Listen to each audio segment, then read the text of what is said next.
গ্রীষ্মকালের এক দুপুর, কাঠফাটা রোদ্দুরে চারিদিক যেন ঝলসে যাচ্ছে। সূর্যের তাপ এত বেশি যেন মনে হয় চোখের সামনেই পুকুরের জল উবে বাষ্প হয়ে গেল। রাস্তাঘাটে জনমানুষ তো দূর, একটা নেড়ি কুকুরকেও দেখা যায় না। তবে এই তীব্র দাবদাহের মাঝেও একজন সাধু শান্ত ভঙ্গিতে মেঠো রাস্তা ধরে হেঁটে চলেছেন। তার গন্তব্য সঠিক অনুমান করা না গেলেও এটুকু বলা যায়, সম্ভবত দূরের ওই গাছপালা ঢাকা ছোট্ট গ্রামটির উদ্দেশ্যেই তিনি যাত্রা করেছেন। গ্রামটির নাম বামনিয়া। ক্ষীরা নদীর কূলে নাম না জানা গোটা দশেক প্রাচীন গ্রামের মধ্যে এটিও একটি। যে সাধুটি ধীর পদক্ষেপে গ্রামের পথে এগিয়ে চলেছেন, তিনি কিন্তু একা নন। তার সঙ্গে পা মিলিয়ে গুটি গুটি পদক্ষেপে অগ্রসর হচ্ছে দশাশই একটি ষাঁড়। ষাঁড়টির গলায় কোনো দড়ি বাঁধা নেই, অথচ সে তার মুনিবকে এক মনে অনুসরণ করে চলেছে। এমনকি আলপথের ধারে যে সকল শস্য গজিয়ে উঠেছে তাতেও মুখ দিচ্ছে না। এক নজরে দেখে মনে হয় সার্কাসের কোনো প্রশিক্ষিত প্রাণী যেন নিজ উপদেষ্টার কথা অক্ষরে অক্ষরে পালন করছে। বামনিয়া গ্রামে দুভাবে যাওয়া যায়, এক নদীপথে, দুই সড়ক পথে। নদীপথে গেলে গ্রামের উত্তর সীমানা আগে পড়ে, কিন্তু সড়ক পথে গ্রামের পশ্চিম সীমানা। সাধুটি সড়ক পথে গ্রামে প্রবেশ করল। বামনিয়া গ্রামের পশ্চিম প্রান্তে মাথা উঁচিয়ে দাঁড়িয়ে রয়েছে বহু যুগ পুরানো বিশালাকার এক জমিদার বাড়ি। বাড়িটিকে দেখেই কেমন যেন ভুতুড়ে বলে মনে হয়। জরাজীর্ণ পাথুরে দেওয়ালগুলো মাটি ফুঁড়ে আকাশ ছুঁয়েছে।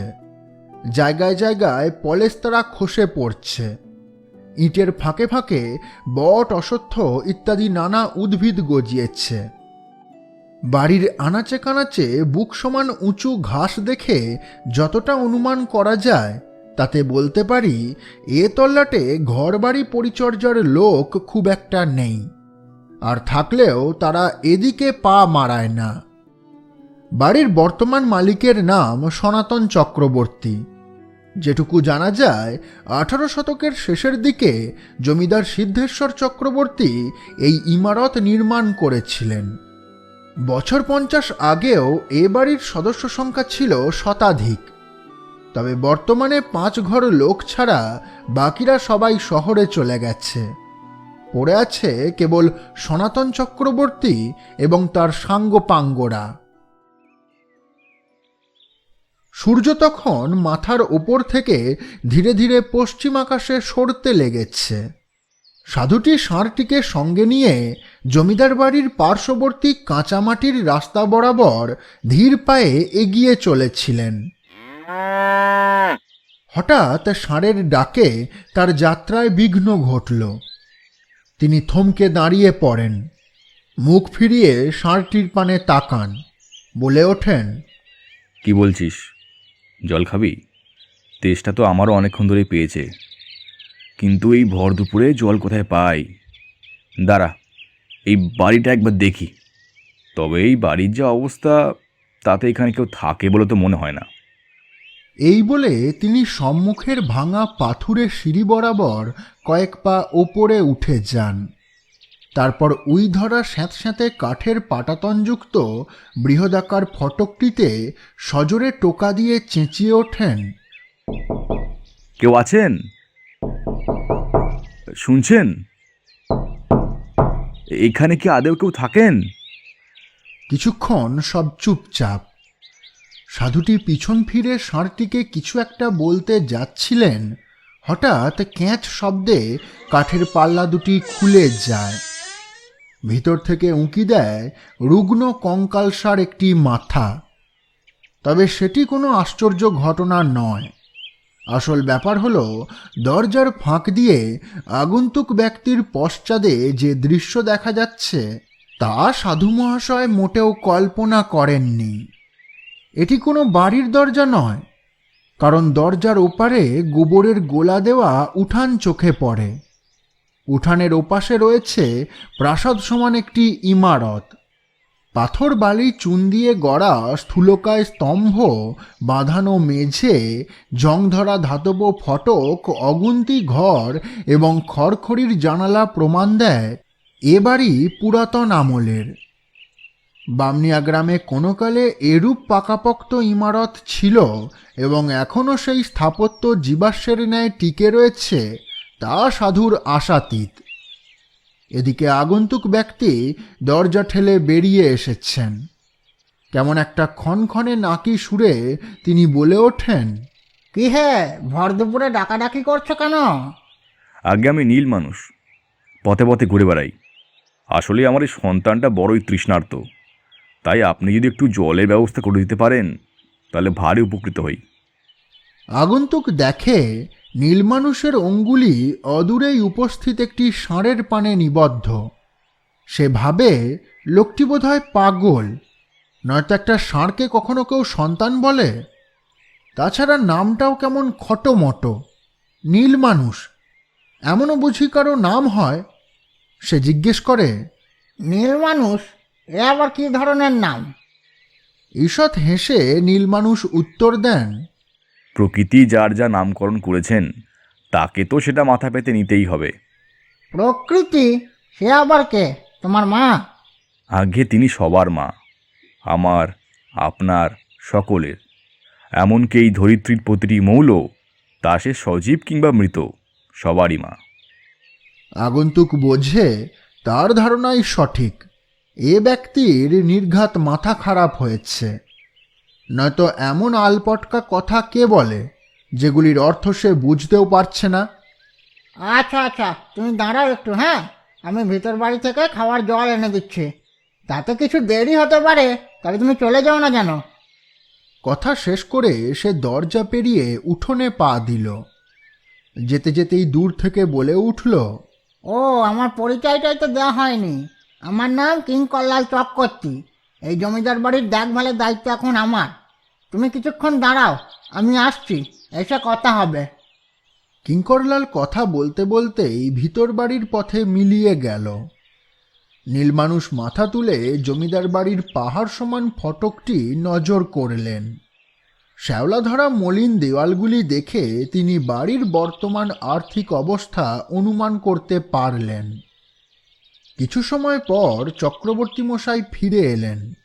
তার হাতে বড় মাপের এক মাটির থালা, থালার ওপর দুঘটি জল, পাশে আরও দুটি পোড়ামাটির পাত্র দেখা যায়।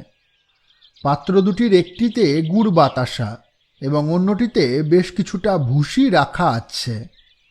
থালাটি নীলমানুষের পানে এগিয়ে দিয়ে কিঙ্করলাল বলল, নিন, একটু জল পান করুন। আমাদের সংসারে দুর্দশা লেগেছে বটে, কিন্তু তাই বলে বামনিয়ার জমিদার বাড়িতে কেউ শুধু জল খাবে, সে অনটনের দিন এখনো আসেনি। নিন নিন, জল খান। চক্রবর্তী মশাইয়ের এমন আতিথেয়তায় নীলমানুষ ভারী খুশি হন। তিনি সাগ্রহে থালাটি গ্রহণ করে ভুসি আর এক ঘটি জল ষাঁড়টির সম্মুখে রেখে দেন। সে খেতে শুরু করলে নীলমানুষও গুড় বাতাসা মুখে দিয়ে জল পান করেন। কিন্তু কয়েক ঢোক তরল গলায় পড়তে না পড়তেই তিনি বিদ্যুৎ গতিতে ঘটি নামিয়ে রাখলেন। তা দেখে কিঙ্করলাল হতবাক হয়ে জিজ্ঞেস করে, কি হলো? জল খেলেন না? কাপড়ের খুঁটে মুখ মুছে নীলমানুষ ক্ষীণ স্বরে উত্তর দেন, এ জল স্বাদে তিক্ত, যা মোটেই স্বাভাবিক নয়। তাই এইটুকু বলতে পারি, যদি এই তরল আপনার বাড়ির হয়ে থাকে তবে এই জমিদার বাড়িতে ঘোর অভিশাপ লেগেছে। কিঙ্করলাল চমকে ওঠেন। তার চোখ বিস্ফারিত। আধো আধো স্বরে সে বলে, আপনি কে সাধু বাবা? আপনি এত কিছু জানলেন কি করে? সামান্য এই জল আপনার মুখে তেঁতো লেগেছে বলে আপনি একদম সঠিক অনুমান করে দিলেন। আপনি তো সাধারণ মানুষ নন। আপনি কে, সত্যি করে বলুন তো। নীলমানুষের মুখে পূর্বের সেই হাসিটাই লেগে আছে। আরে আমি আপনাকে বললাম তো, আমার নাম নীল মানুষ। নীল মানুষ? হ্যাঁ হ্যাঁ, তাই তো, এই নামই তো বললেন। আপনি আমার সঙ্গে একবার চলেন দেখি। জমিদার মশাইকে আপনি একটিবার দেখলে হয়তো কিছু সুরাহা হতে পারে। আপনি দয়া করে একবার ভিতর বাড়িতে চলুন। নীলমানুষ হাতের ইশারায় ষাঁড়টিকে কিছু একটা বুঝিয়ে দেন। সে আপন মনে ভুসি খেয়ে চলেছে। কিঙ্করলাল পথ দেখিয়ে নীলমানুষকে ভিতরের বাড়িতে নিয়ে আসে। সত্যিই জমিদার বাড়ি বটে। রংচটা দেওয়ালে বেশ কয়েকটি ধুলিমাখা তৈলচিত্র ঝুলছে। এক একটার আকার দু মানুষ ছাড়িয়ে যায়। কক্ষের ছাদগুলি এত উঁচু যে মাথা তুলেও পরিমাপ করা যায় না। ছাদ থেকে মহিমাকার ঝাড়লণ্ঠন ঝুলছে। পথ যতই অন্দরমহলের দিকে এগোচ্ছে, প্রাসাদের বাহার যেন ততই বৃদ্ধি পাচ্ছে। কোন একটা ঘরের দেওয়ালে স্টাফ করা ভল্লুকের মুখ, বাঘের চামড়া, হরিণের শিং ইত্যাদি আরও কত কি দেখা গেল। নীলমানুষ বিভোর হয়ে এসবই দেখছিলেন।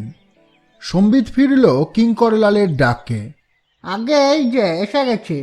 অন্দরমহলের ওই মাঝের ঘরটিতে বাবুমশাই রয়েছেন। দেখুন না, ওনার শরীর দিন দিন কেমন ভেঙে পড়ছে। যে মানুষটার সকাল শুরু হতো 3 সের দুধ খেয়ে, তিনি আজ দুমুঠো অন্নও হজম করতে পারেন না। আপনি ভিতরে চলেন, দেখেন যদি বাবুমশাইকে কিছু একটা উপায় বাতলে দিতে পারেন। শেষের কথাগুলো বলতে গিয়ে কিঙ্করলালের গলা ধরে যায়। দু চোখ জলে ভরে ওঠে। নীলমানুষ তাকে কিছুটা সান্ত্বনা দিয়ে অন্দরমহলের পথে পা বাড়ান। কক্ষের দরজা উন্মুক্ত। এখান থেকেই দেখা যায় সোনালি পালঙ্কে এক বৃদ্ধ শুয়ে আছেন। তার শরীরের চামড়া কুঁচকে গেছে, মাথার চুলেও পাক ধরেছে, হাত পা জরাজীর্ণ। তবে বৃদ্ধের স্থাবর মুখ দেখে বোঝা যায় মাস কয়েক আগেও তার দেহবল অটুট ছিল। কিন্তু এই কদিনে কি এমন হলো যে বৃদ্ধ শয্যা নিলেন? নীলমানুষ ধীর পায়ে বৃদ্ধের সম্মুখে গিয়ে দাঁড়ান। ততক্ষণে কিঙ্করলালও কক্ষে প্রবেশ করেছে। সে বৃদ্ধের গায়ে ঈষৎ নাড়া দিয়ে কোমল স্বরে ডেকে ওঠে, বাবুমশাই, বাবুমশাই, ঘুমুচ্ছেন? আমি একজনকে নিয়ে এসেছি। বৃদ্ধ চোখ মেলে তাকান। নিদ্রাচ্ছন্ন দৃষ্টিতে দেখেন তার চাকর কিঙ্করলালের পাশে অদ্ভুত চেহারার এক সাধু দাঁড়িয়ে রয়েছেন। অদ্ভুত এই জন্য কারণ তার চোখ মুখ দেখে বয়সের আন্দাজ করা যায় না। বৃদ্ধ অসাড় ভঙ্গিতে কোনো রকমের ঠোঁট দুটি ফাঁক করে ক্ষীণ কণ্ঠে বলে ওঠেন, এ তুই কাকে এনেছিস কিঙ্কর? এনাকে তো ঠিক চিনলাম না। আগে বাবুমশাই, ইনি এ গ্রামের বাসিন্দা নন। কোথায় থাকেন তাও জানি না। একটু আগে ইনি বাড়ির দরজায় এসে বললেন জল খাবেন। তা আমি গুড়, বাতাসা, জল সবই দিলাম। কিন্তু উনি জল খেয়ে বলেন নাকি এ জল তিঁতো, এ বাড়িতে অভিশাপ লেগেছে। তা আমি দেখলাম এ তো একেবারে ঠিক কথা। এ বাড়িতে তো সত্যিই অভিশাপ লেগেছে, তাই এনাকে আপনার কাছে নিয়ে এলাম। কথাটি শুনে বৃদ্ধ সর্বশক্তি দিয়ে বিছানায় উঠে বসেন। তারপর সাধুটিকে উদ্দেশ্য করে জিজ্ঞেস করেন, আপনি কে বাবা? আপনি এসব জানলেন কি করে? আগে আমি নীল মানুষ, প্রকৃতির খেয়ালেই আমি এসব বুঝতে পারি। এই যেমন আমি এখন দেখতে পাচ্ছি আপনাকে ডানে পেয়েছে। দিন দিন আপনি ডান চোষা হয়ে যাচ্ছেন। অতি সত্বর কিছু একটা না করলে আপনার আয়ু খুব বেশি আর মাস 2। কিঙ্করলাল এবং বৃদ্ধ উভয়েই হতবাক হয়ে যান। আগে আপনাকে তাহলে সবটাই বলি, শুনুন। দেখুন আপনি যদি কিছু প্রতিকার দিতে পারেন। আমার নাম সনাতন চক্রবর্তী। এই জমিদার বংশের 21তম উত্তরাধিকারী আমি। 21 বলছি বটে, তবে তার আগেও হয়তো জমিদার পূর্বপুরুষ থাকতে পারেন, কিন্তু সে আমাদের হিসেবে নেই। আমার দাদুর বাবা সিদ্ধেশ্বর চক্রবর্তী এ বাড়ি নির্মাণ করেন। তার আগে আমাদের বাস ছিল বাঁকুড়ার ওদিকে। সে সময় ওখানে কি একটা আদিবাসী বিদ্রোহে বেছে বেছে জমিদারদের নিশানা করা হয়। তাই পরিবার রক্ষার্থে সিদ্ধেশ্বর চক্রবর্তী এই গ্রামে পালিয়ে এসে নতুন করে সংসার পাতেন। আমার বাবারা 6 ভাই 3 বোন। তারা এখন আর কেউ বেঁচে নেই। তাদের ছেলেপিলেরা শহরে বাস করে। আমার স্ত্রী কমলা চক্রবর্তীর বাড়ি এই গ্রামেই। আমার 3 সন্তান, 2 ছেলে 1 মেয়ে। বড় ছেলে বিদেশে চাকরি করে, ছোট ছেলেকে বেশি দূর পড়ায়নি, সে জমি জমাগুলো একটু দেখে। একমাত্র মেয়েটির বিয়ে দিয়েছি গ্রামেরই একটি ব্রাহ্মণ ছেলের সাথে। আসলে আমাদের গ্রামে যে কয়েক ঘর বাসিন্দা রয়েছে তারা সবাই ব্রাহ্মণ, তাই তো গ্রামের নাম বামনিয়া। তবে তাদের মধ্যে উঁচু নিচু ভাগ রয়েছে। এই ছিল আমার পরিবারের বৃত্তান্ত। এবার আসি আসল কথায়। প্রতি বছর এই গ্রামে মাঘ মাসের শেষ কিংবা ফাল্গুনের শুরুতে এক শুভ তিথি দেখে মা বগলামুখীর পূজা করা হয়। জানি না বংশের কোন পুরুষ এই অকালবোধন শুরু করেছিলেন, তবে আমি শৈশব থেকেই মহা ধুমধামে এই উৎসব পালন হতে দেখে আসছি।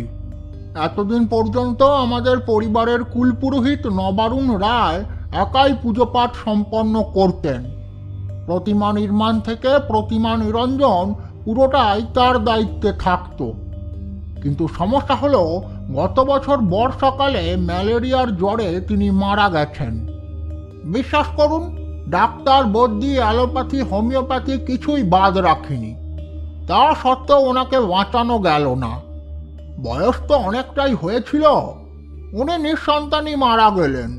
তাই আমাদের বংশে কুলপুরোহিত বলে আর কেউ রইল না। গত বছর শীতকালে পুজোর আগে আমরা শহর থেকে খুঁজে খুঁজে এমন এক ব্রাহ্মণকে নিয়ে এলাম যিনি প্রতিমা নির্মাণ করতে পারেন। তার নাম বেণুধর ঘোষাল। তা তিনি প্রতিমা নির্মাণ করে বেশ ভালোভাবেই পূজা পাঠ সম্পন্ন করলেন। কিন্তু বিসর্জনের পরদিনই আমার স্ত্রীর দিদির এ বাড়িতেই হঠাৎ করে দেহাবসান হলো। বেশি বয়স হয়নি তার, ওই 60-62 হবে। ঘুমের মধ্যেই হৃদযন্ত্র বিকল হয়ে যায়। এই ঘটনার দিন 10 পর বাড়ির কাজের মেয়েটা ছাদে কাপড় মেলতে গিয়ে পায়ে কি যে ফোটালো কে জানে, তৎক্ষণাৎ তার পক্ষাঘাত হলো। তখনও এই অভিশাপের কথা মাথায় আসেনি। মাস 2 পর খেয়াল করলাম বাড়িতে আর পাখি বসে না, বাগানের গাছপালাগুলোও শুকিয়ে যাচ্ছে। একদিন দুপুরে লোটনডম এসে খবর দিলে এই ক্ষীরা নদীর বাঁধানো ঘাটে আমার স্ত্রীকে নাকি কুমিরে ধরেছে। ডোমেরা কাস্তে কাটারি হাতে জলে ঝাঁপ দিয়ে কুমিরটিকে হত্যা করে। পরে আমার স্ত্রীকে উদ্ধার করে ওদের কোন একটা ওঝার কাছে নিয়ে যায়। লোটনডম আমাকেও সঙ্গে করে সেখানে নিয়ে গেছিল। তা ওদের মতে কুমিরটা নাকি জলজ নয়, কোনো এক অশুভ শক্তি কুমিরের ছদ্মবেশে আমার স্ত্রীকে আক্রমণ করেছিল। যাই হোক, সে যাত্রায় আমার স্ত্রী খুব বাঁচা বেঁচে যায়। কিন্তু সর্বনাশের তখনও বাকি ছিল। আমার মেয়ের ছোট ছেলেটা, কত আর বয়স হবে, 4 কি 5, মাস 3 আগে জলে ডুবে মারা গেল। বাড়ির ওই পুকুরটায় খেলতে খেলতে পড়ে গেছিল, চিৎকারও করতে পারেনি। পরে খোঁজ রব উঠলে দেখা যায় ওর দেহটা জলে ভাসছে।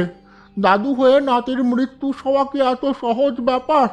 আপনিই বলুন, এর পরেও বলবেন বাড়িতে অভিশাপ লাগেনি? লেগেছে। ওই বেণুধর ঘোষালের পুজোর পর থেকেই ঘোর অভিশাপ লেগেছে বাড়িতে। তাই বেটাকে শহরে ফিরতে দিইনি, পাকড়াও করে রেখে দিয়েছি। রোজ 4 বেলা খেতে দিই। বলেছি, যদি অভিশাপ না কাটে তবে তোকে মা বগলামুখীর সামনে বলি দিয়ে নতুন নিয়মে পুজো শুরু করব। এতদূর বলে সনাতন চক্রবর্তী থামলেন। তাকে দেখে মনে হয় না যে তিনি কাউকে হত্যা করতে পারেন। অবশ্য যে পিতার এবং পিতামহের অবস্থা এত সঙ্গীন, তিনি নিজ অভিশাপ মোচনের জন্য বোধ করি অনেক দূর যেতে পারেন। স্থির চোখে নীলমানুষ বেশ কিছুক্ষণ সনাতনবাবুর পানে তাকিয়ে থাকেন। তার মাথায় ঠিক কি চলছে তা বলা সম্ভব নয়। কিছু সময় পর ভাবনার রেশ কাটিয়ে তিনি বলে ওঠেন, আপনার কপালের রেখাগুলো দেখে ভূত ভবিষ্যৎ অনুমানের চেষ্টা করলাম।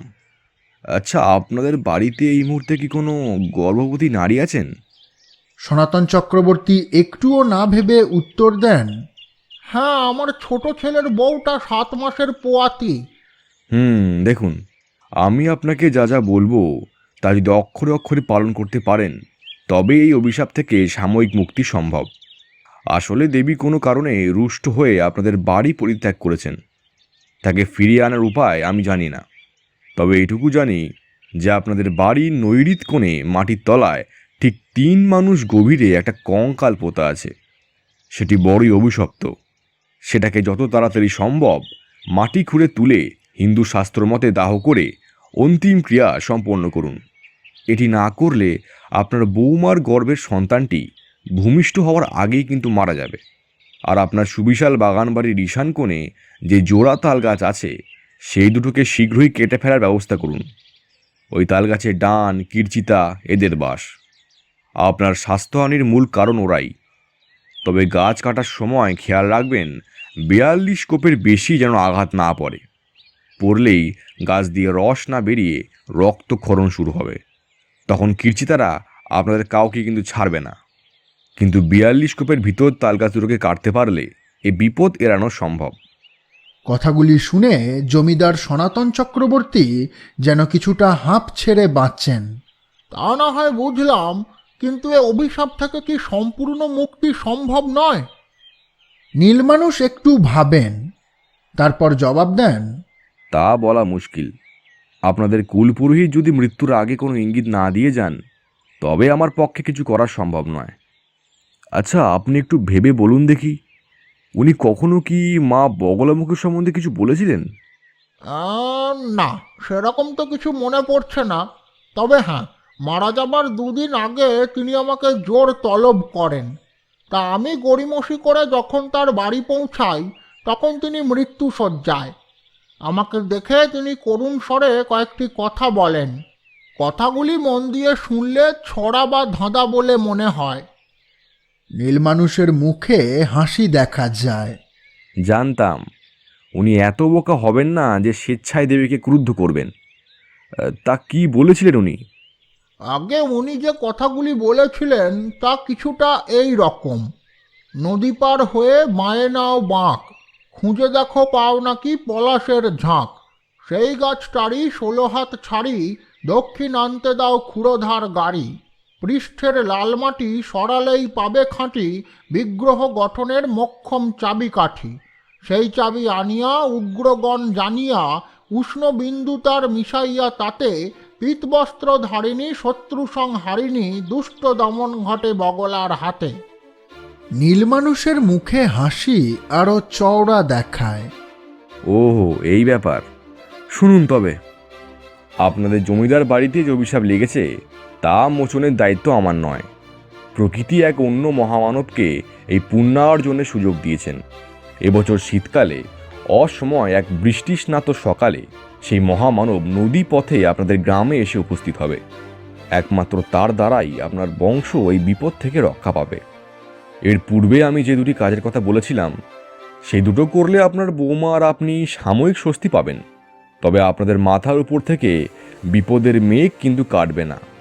তাই সেই মহামানব গ্রামে এলে তাকে যেন যথাসম্ভব সাহায্য করবেন। এক চুল এদিক ওদিক হলেই কারো না কারো প্রাণ যাবে, হয়তো আমিও রেহাই পাবো না। সেই পুণ্যাত্মা মহামানবী আমাদের অন্তিম সম্বল, এবং আমার বিশ্বাস ভাগ্যচক্রের অঘোর প্যাচে তাকে এই গ্রামে আসতেই হবে।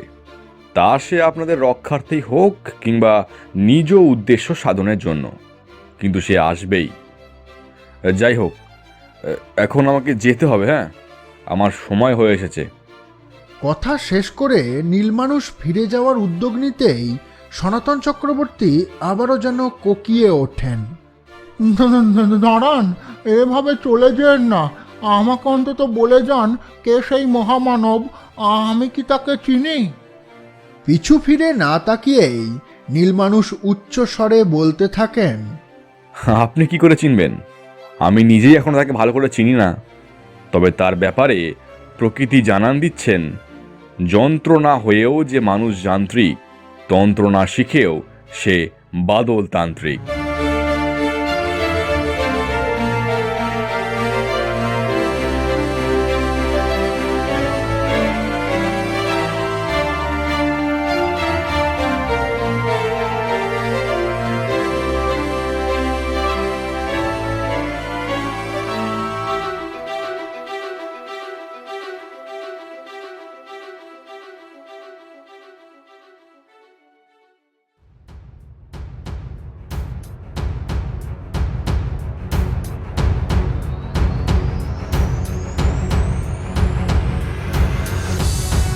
হরর ব্যাংকের এই অন্ধকার জগতে আপনাদের সকলকে স্বাগত।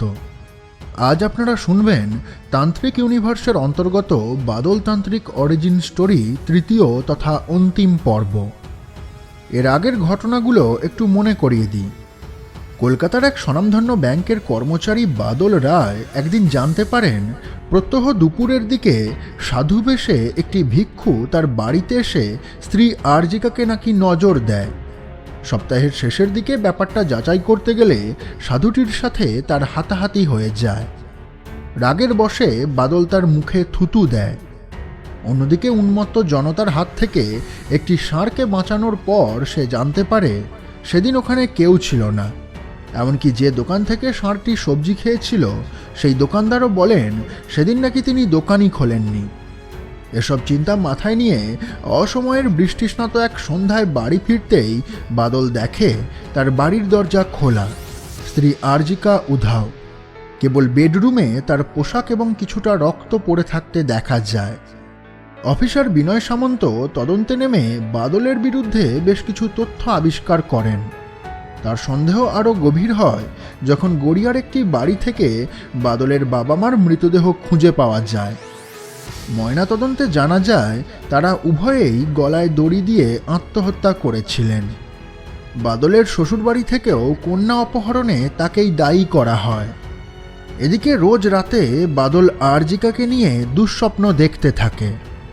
এমনই এক দুঃস্বপ্ন হঠাৎ বাস্তবে রূপায়িত হয়। বাদল দেখে তার চোখের সামনে সেই সাধুরূপী ভিক্ষু অর্থাৎ অকাল কুষ্মাণ্ড আরজিকাকে হত্যা করছে। সে চেষ্টা করলেও কুষ্মাণ্ডকে আটকাতে পারে না। ঠিক এই সময় ষাঁড়ের মালিক নীলমানুষ সম্মুখে আবির্ভূত হয়ে সমগ্র ঘটনা বাদলকে ব্যাখ্যা করেন এবং সবশেষে তিনি একটি ধাঁধার মাধ্যমে গল্পের প্রোটাগনিস্টকে বামনিয়া গ্রামে যাওয়ার পরামর্শ দেন। এইখানেই শেষ হয় বাদলতান্ত্রিক অরিজিন স্টোরি দ্বিতীয় পর্ব। শুনতে থাকুন তান্ত্রিক ইউনিভার্সের অন্তর্গত আজকের গল্প বাদলতান্ত্রিক অরিজিন স্টোরি তৃতীয় তথা অন্তিম পর্ব।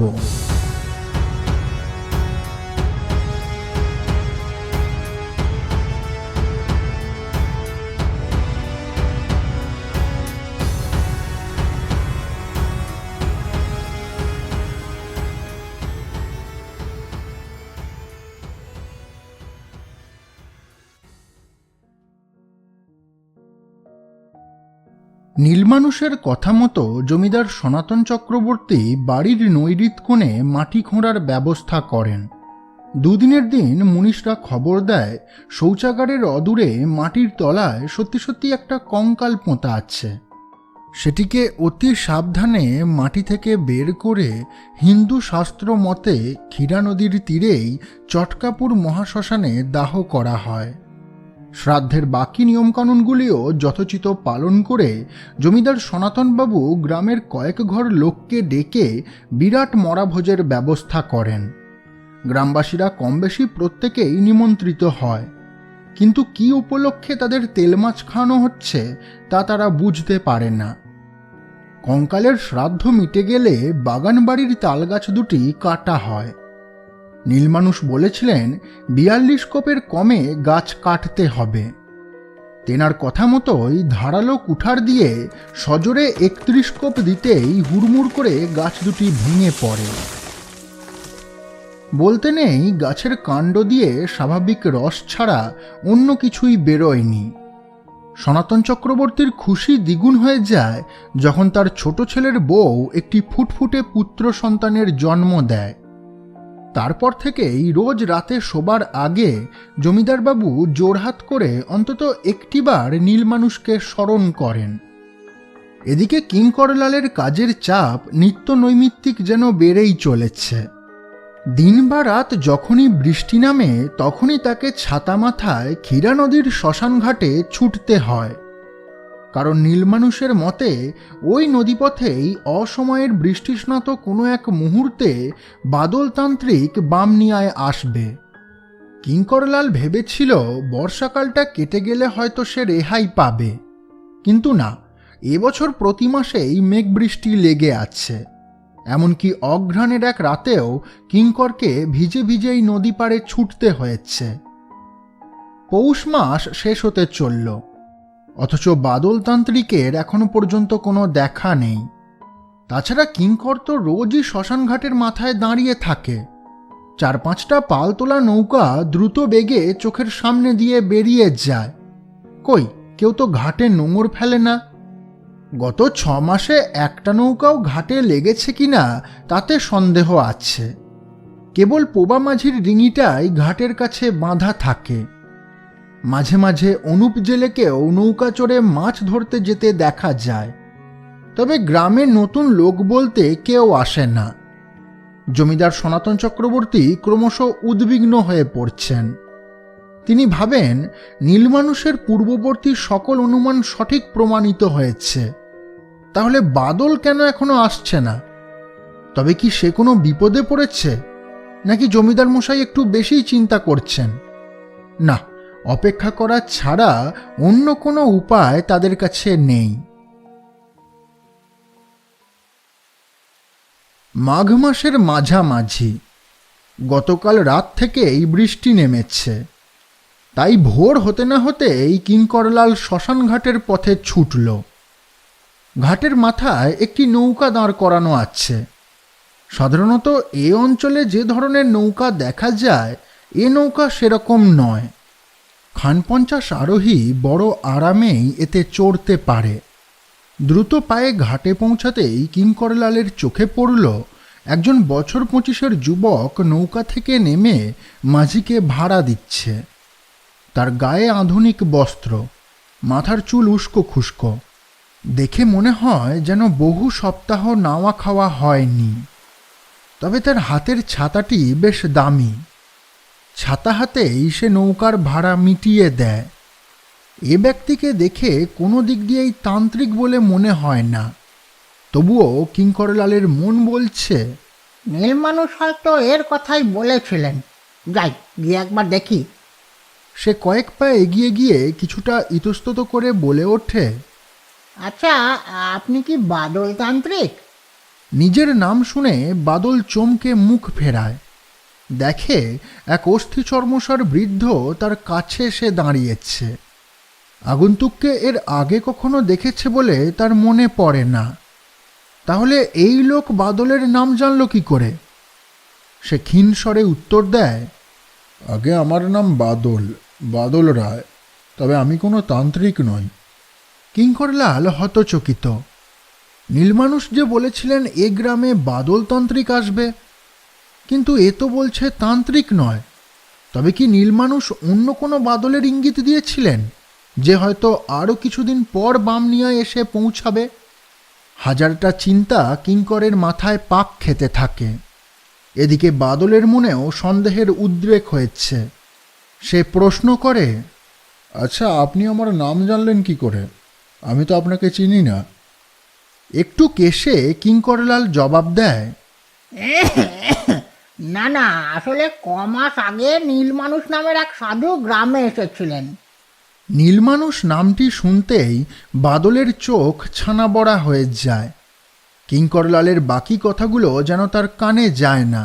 সে আপন মনেই বলতে থাকে, কয়েক মাস আগে নীলমানুষ এখানে এলেন কি করে? তাহলে কি অনেক আগে থেকেই তিনি জানতেন যে সব হতে চলেছে, নাকি এ তারই পরিকল্পনা? ও ছেলে, শুনলে কি বললাম? বলছি, নীলমানুষ বলে একজন সাধু ভবিষ্যৎবাণী করে গেছেন কি বাদল নামক এক তান্ত্রিক আমাদের জমিদার বাবু মানে সনাতন চক্রবর্তী মশাইকে অভিশাপ থেকে মুক্ত করবেন। তোমার নামও তো বাদল, কিন্তু তুমি বলছো তুমি তান্ত্রিক নাও, তাহলে না বোধহয়। না না না, আমি বাদল তান্ত্রিক। নীলমানুষে আমাকে এখানে পাঠিয়েছেন। এই তো বললে তুমি তান্ত্রিক নও, আবার এখনই বলছো তান্ত্রিক। বাদল কিছুটা ঘাবড়ে যায়। না, আসলে নতুন জায়গা তো, তাই কেমন সব গুলিয়ে যাচ্ছে। কিঙ্করলালের ভুরু দুটি কুঁচকে গেছে। সে সন্দিগ্ধ চোখে বাদলের পানে তাকিয়ে জিজ্ঞেস করে, তা তুমি কি আদৌ নীলমানুষকে চেনো, নাকি আমার কথা তালে তালে বলে দিলে? বাদলের মুখে কেমন একটা অভিজ্ঞ হাসি দেখা যায়। আরে, নীলমানুষকে চিনব না? দাঁড়ান, ওনার ব্যাপারে এমন একটা কথা বলছি যা শুনে হয়তো আপনার সন্দেহ দূর হয়ে যাবে। উনি যখন এই গ্রামে এসেছিলেন তখন ওনার সাথে একটা ষাঁড় ছিল, আর ষাঁড়টিকে উনি নিজের সন্তান বলে সম্বোধন করছিলেন, তাই তো? হ্যাঁ হ্যাঁ, ঠিক বলেছেন। একটা ষাঁড় ছিল বটে, যাকে উনি সন্তান বলছিলেন। তার মানে আপনি সেই বাদল তান্ত্রিক যিনি আমাদের বাস্তুসাপ মোচন করবেন। আসুন আসুন, আপনাকে জমিদার বাড়ি নিয়ে যাই। শ্মশানঘাট থেকে জমিদার বাড়ি খুব একটা দূর নয়, তবে কাঁচামাটির রাস্তা বৃষ্টির জলে পিচ্ছিল হয়ে যাওয়ায় পথ চলতে ভারী অসুবিধা হচ্ছে। দুপা যেতে না যেতেই কিঙ্করলাল বারবার বলে উঠছে, সাবধানে আসবেন বাবু, পা ফসকালেই কাদায় মুখ থুবড়ে পড়বেন। কি দিনকাল এলো বলুন দেখি, হাড় কাঁপানো শীতেও বর্ষাকালের মতো বৃষ্টি পড়ছে। সব ওই বন জঙ্গল কেটে শহর তৈরির ফল, বুঝলেন? আচ্ছা, ঘাটের মাথায় আপনাকে তুমি বললাম বলে কিছু মনে করেননি তো? বাদল কিন্তু কিঙ্করলালের কোনো কথায় উত্তর দেয় না। সে আপন মনেই হেঁটে চলেছে। তার দৃষ্টি কেড়েছে পার্শ্ববর্তী পরিবেশ। এ কোথায় এসে পড়েছে বাদল? চারিদিকে পাহাড় সমান উঁচু বট অশ্বত্থ তালগাছের জঙ্গল। তার মাঝে মাঝে মাথা তুলেছে ঝুপড়ির মতো কয়েকটি ছিটে বেড়ার কুটির। এই 21 শতকের দোরগোড়াতেও এমন অজ পাড়াগ্রাম আছে?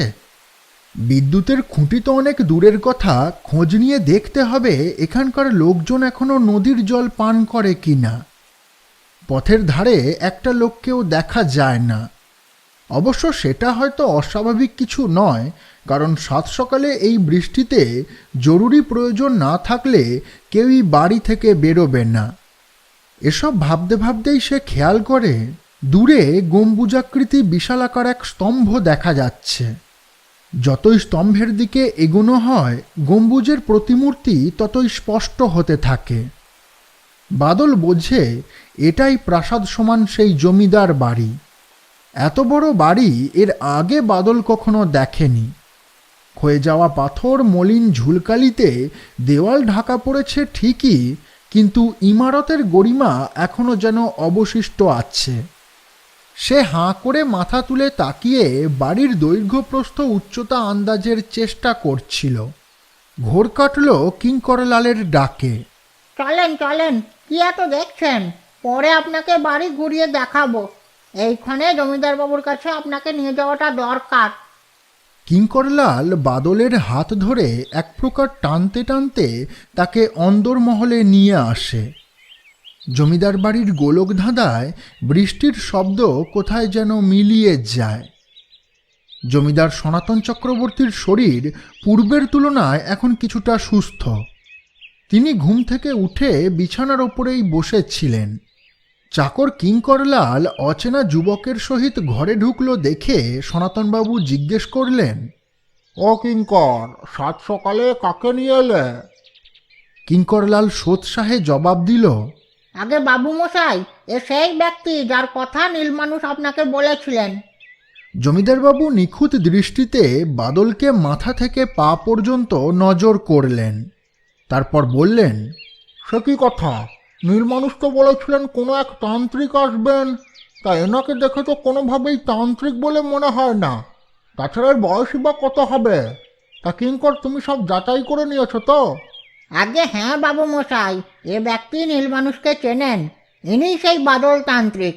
আপনি এনাকে পুরো ঘটনাটা খুলে বলুন। আমার বিশ্বাস ইনি কিছু না কিছু একটা সমাধান করতে পারবেন। বাদল কোনো কথাই বুঝতে পারে না। কি সমাধানের কথা বলছেন এনারা? আর বাদল কিভাবে এনাদের সমস্যা সমাধান করবে? সে নিজেই মরছে নিজের জ্বালায়। নেহাত নীলমানুষ বলেছিল তাই সময়ের ছন্দে তাকে বাম নিয়ে আসতে হয়েছে, নয়তো এ গ্রামের কথা সে কোনো কালেই জানত না। তীব্র উদ্বেগে সে কিছু একটা বলতে যাচ্ছিল, কিন্তু জমিদার বাবুর করুণ মুখের পানে চেয়ে বাদল একটা কথাও বলতে পারল না। সনাতন চক্রবর্তী হাতের ইশারায় বাদলকে বিছানাতেই বসার অনুরোধ করলেন। বসো বসো, তুমি বিছানাতেই বসো।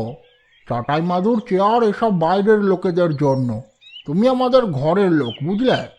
তোমাকে তুমিই বলছি, হ্যাঁ, কারণ তোমার বয়স আমার বড় ছেলের চেয়ে বেশি হবে না। জানো, একসময় আমিও চেয়েছিলাম তোমাকে এসব ঝামেলায় জড়াবো না, কিন্তু কি করব বলো, আমি অপারগ। জমিদারবাবুর কথায় বাদল যেন ক্রমবর্ধমান এক রহস্যের গন্ধ পায়। সে জুত করে বিছানার ওপর উঠে বসে। জমিদারবাবু গত 2 বছরে তার পরিবারে যা যা ঘটেছে সবটাই বাদলকে বিস্তারিতভাবে বর্ণনা করেন। সবশেষে পুরোহিত নবারুণ রায়ের সেই ধাঁধাটিও তাকে শোনান। ধাঁধার কিছু অর্থ বাদল নিমিষেই আন্দাজ করে ফেলে। আপন মনেই বলে ওঠে, নদী পার হয়ে বাঁয়ে নাও বাঁক, খুঁজে দেখো পাও নাকি পলাশের ঝাঁক। তার মানে নদীর ওপারে কোনো পলাশ গাছের কথা বলা হচ্ছে। আর নদী বলতে নিশ্চয়ই এই ক্ষীরা নদী। আচ্ছা, আমাকে একবার নদীর ওপারে নিয়ে যেতে পারবেন? জমিদারবাবু ভারী অবাক হন। এই ছেলে নিজের ব্যাপারে এখনো একটা কথাও বলেনি। এমনকি বাড়ি কোথায়, বামনিয়া গ্রামে কি করে এলো, কেন এলো তাও জানা নেই। এদিকে বলে নাকি নদীর ওপারে যাবে। সনাতনবাবু গম্ভীর স্বরে বলে ওঠেন, সে না হয় ব্যবস্থা করা হবে, কিন্তু বাছা তুমি তো এই এলে, একটু না খাওয়া করো, দিয়ে যাবে ক্ষণ। তাছাড়া তুমি নিজের ব্যাপারেও তো কিছু বললে না, তোমার বাড়ি কোথায়? বাদল খানিক ভাবে। গত কয়েক সপ্তাহ তার সাথে যা যা ঘটেছে তা বললে বোধহয় এনারা বিশ্বাস করবেন না। তাই ইতস্তত করে সে উত্তর দেয়, আগে আমার বাড়ি শহরে, জায়গাটা আপনারা চিনবেন না। তবে এটুকু বলতে পারি, সেখান থেকে আপনাদের এই বামনিয়া গ্রামে আসতে প্রায় 10 দিন সময় লেগেছে। তা থেকেই দূরত্বটার আন্দাজ পেয়ে যাবেন। 10 দিন? তাহলে তো বহু দূর। তা বেশ বেশ, তোমার বাড়িতে সবাই জানে তো যে তুমি এখানে এসেছ? বাদলের চোখের কোণে নোনা জল চিকচিক করে ওঠে। নিজেকে সামলে সে বলে, আমার বাড়িতে কেউ নেই। বাবা, মা, স্ত্রী সকলেই এক দুর্ঘটনায় মারা গেছে। এ বাবা, আমাকে ক্ষমা করো, আমি বুঝতে পারিনি। না না, ঠিক আছে, আপনার আর কি দোষ? না বাবা, স্বজন হারানোর ব্যথা কি জিনিস তা আমি জানি। তুমি কখনো নিজেকে একা মনে করবে না। জানবে সনাতন চক্রবর্তীর হাত সর্বদা পিতার ন্যায় তোমার মাথার ওপর রয়েছে, কেমন? বৃদ্ধের স্নেহে বাদল পরম তৃপ্তি লাভ করে। ভাবে তার বাবাও যদি তাকে এতটা স্নেহ করত। না, সেসব ভেবে লাভ নেই। সে বিছানা ছেড়ে উঠে পড়ে। নাওয়া খাওয়া পরে হবে। আপনি শুধু এটুকু বলুন, আপনাদের গ্রামের নদী পারাপার হওয়ার কি বন্দোবস্ত আছে? বাদলের ব্যস্ততা সনাতনবাবুর বুড়ো হাড়েও উদ্দীপনা জাগিয়ে তোলে। ও কিঙ্কর, বাদল যেমনটা বলছে তেমনই করো, বুঝলে? আমি তো এই জল কাদায় যেতে পারবো না। তুমি যাও, পোবা মাঝিকে বলে ওর ডিঙিটা ভাড়া করার ব্যবস্থা করো গে। দরকার পড়লে অগ্রিম বকশিস দিয়ে দিও। কিন্তু বলবে এই ভদ্রলোক যেখানে যেখানে যেতে চাইছেন সময় নষ্ট না করে সেখানে যেন নিয়ে যায়। যাও যাও, দেরি করো না। কিঙ্করলালের পিছু পিছু বাদলও ঘর থেকে বেরিয়ে আসে। বৃষ্টি এখন থেমেছে বটে, তবে আকাশে থমথমে মেঘ জানান দিচ্ছে আরেক পশলা এলো বলে। পোবা মাঝি জমিদারবাবুর হুকুম শুনে মনে মনে ভাবলে এই ভর দুর্যোগেও নদীতে ডিঙি ভাসাতে হবে। অবশ্য না চাইলেও কিছু করার নেই। জমিদার সনাতন চক্রবর্তীর কড়া নির্দেশ, তাই কথা এড়ানোর ক্ষমতা পোবা মাঝির নেই। সে দুর্যোগ মাথায় করেই বাদল এবং কিঙ্করলালকে সঙ্গে নিয়ে শ্মশানঘাটের উদ্দেশ্যে যাত্রা করে। পশ্চিমী ঝঞ্ঝার লাগাতার বৃষ্টিতে ক্ষীরা নদী সর্বাঙ্গে ফুলে ফেঁপে উঠেছে। স্রোতের বেগ এত বেশি যে তির্যক কোণে দাঁড় বাইতে হচ্ছে। নদীপথে যেতে যেতেই কিঙ্করলালের কথা শোনা যায়। শক্ত করে ধরুন বাবু, নদীতে বেনো জল ঢুকেছে। তাও তো ভালো যে এদিকে কুমিরের খুব একটা উৎপাত নেই, নয়তো শঙ্করপুরের ওদিকটায় একবার গেলে বুঝবেন সাধু জলের কুমির কত ভয়ানক হতে পারে। এসব কথার মাঝেই ডিঙি নদীর এপারে এসে ঠেকে। বাদল এবং কিঙ্করলাল উভয়ই অতি সাবধানে কাদামাটি দলিয়ে পাড়ের মাথায় ওঠে। পোবা মাঝি ওদের সাথে যায় না। কি একটা নেশার দ্রব্য হাতে নিয়ে ডিঙিতেই অপেক্ষা করতে থাকে। এদিকে বাদল পরিকল্পনা মতো কিঙ্করকে সাথে নিয়ে পলাশ গাছের খোঁজ চালিয়ে যায়। দণ্ডখানেক সময় কাটে। নদী পাড়ের এদিকটায় কয়েক ক্রোশ এলাকা ঘোরা হয়ে গেছে। অথচ কোথাও পলাশ গাছ চোখে পড়েনি। পূব আকাশে আবারও কালচে মেঘ উঁকি ঝুঁকি দিচ্ছে। সেই দেখেই কিঙ্করলাল বাদলকে বাড়ি ফেরার অনুরোধ করে। বাদলও হতাশ চিত্তে কিঙ্করের কথায় রাজি হয়ে যায়। নিজ মনে সিদ্ধান্ত নেয়, কাল না হয় আরেকবারে তল্লাটে এসে পলাশ গাছের খোঁজ করা যাবে। হয়তো যতটা পথ তারা পেরিয়ে এসেছে সেই পথের অদূরেই কোনো স্থানে গাছটি ছিল। হাজারটা অন্যান্য গাছের আড়ালে ঠিক ঠাওর করা যায়নি। সে কিঙ্করলালের সহিত ফেরার পথ ধরে। দুপুরের দিকে যখন তারা জমিদার বাড়ি পৌঁছালো তখন অঝোর ধারায় বৃষ্টি নেমেছে। বাদলের মনস্কামনা পূর্ণ হয়নি দেখে সনাতনবাবু ভারী অসহায় বোধ করলেন। তবু মনের কষ্ট আড়াল করে হাসি মুখে সম্বোধন করলেন, কোনো ব্যাপার না বাদল, আমরাও নদী পেরিয়ে অনেক খুঁজেছিলাম, কিন্তু কোথাও পলাশ গাছ পাইনি। আমার মনে হয় নবারুণের ধাঁধায় কিছু ভুল আছে, বুঝলে? যাকে তুমি হাত মুখ ধুয়ে নাও, দুপুরের খাবার তৈরি। যে কোনো জমিদার বাড়ির খাওয়া দাওয়াতেই বরাবরই এক রাজকীয় টান আছে। বামনিয়ার চক্রবর্তী জমিদার পরিবারও এর ব্যতিক্রম নয়। বাদলের সম্মুখে থালার ওপর যখন বাঁশকাঠি চালের ভাত, ডাল, 7 রকম ভাজা, 5 রকম নিরামিষ তরকারি, 3 রকম মাছ, চাটনি, দই ইত্যাদি পরিবেশন করা হলো, তখন সে আর লোভ সামলাতে পারল না। শেষ কবে এত তৃপ্তি করে সে খেয়েছিল তা মনে পড়ে না। বাদলের পাশেই 10টা পাত পড়েছে, সবাই জমিদার পরিবারের। সনাতন চক্রবর্তী বাদলের নিকটেই উপবিষ্ট হয়েছেন। খেতে খেতে তিনি বললেন, খাও খাও বাছা, লজ্জা করো না। এখানে মাছটাকে আমরা আমিষ ধরি না, বড় শুভ মনে করি। আর এই চাটনিটা কিসের জানো? শুনলে অবাক হবে, এটা বাঁশের চাটনি। কথাটি শুনে বাদল সত্যিই অবাক হলো। আরে ভয় পেও না, ভয় পেও না, বাঁশ মানে ওই কঞ্চি বাঁশ নয়, এ আলাদা। যখন বাঁশ গাছ গজায় তখন ভারী একটা মালসা সেই অঙ্কুরে চাপা দেওয়া হয়, বুঝলে, যাতে গাছটা মালসাতেই জমাট বাঁধে। পরে সেটা বেশ নরম এক প্রকার খাবারে পরিণত হয়, যেটার চাটনি তুমি এখন খাচ্ছ। খাও খাও, খেতে খেতে আবার বেশি কথা বলতে নেই। বিকালে তোমাকে একবার গ্রামটা ঘুরিয়ে দেখাবো ক্ষণ। বলতে নেই, তুমি আসার পর থেকে দেহ মনে কেমন একটা বল অনুভব করছি। বাদল খাওয়ায় মন দেয়।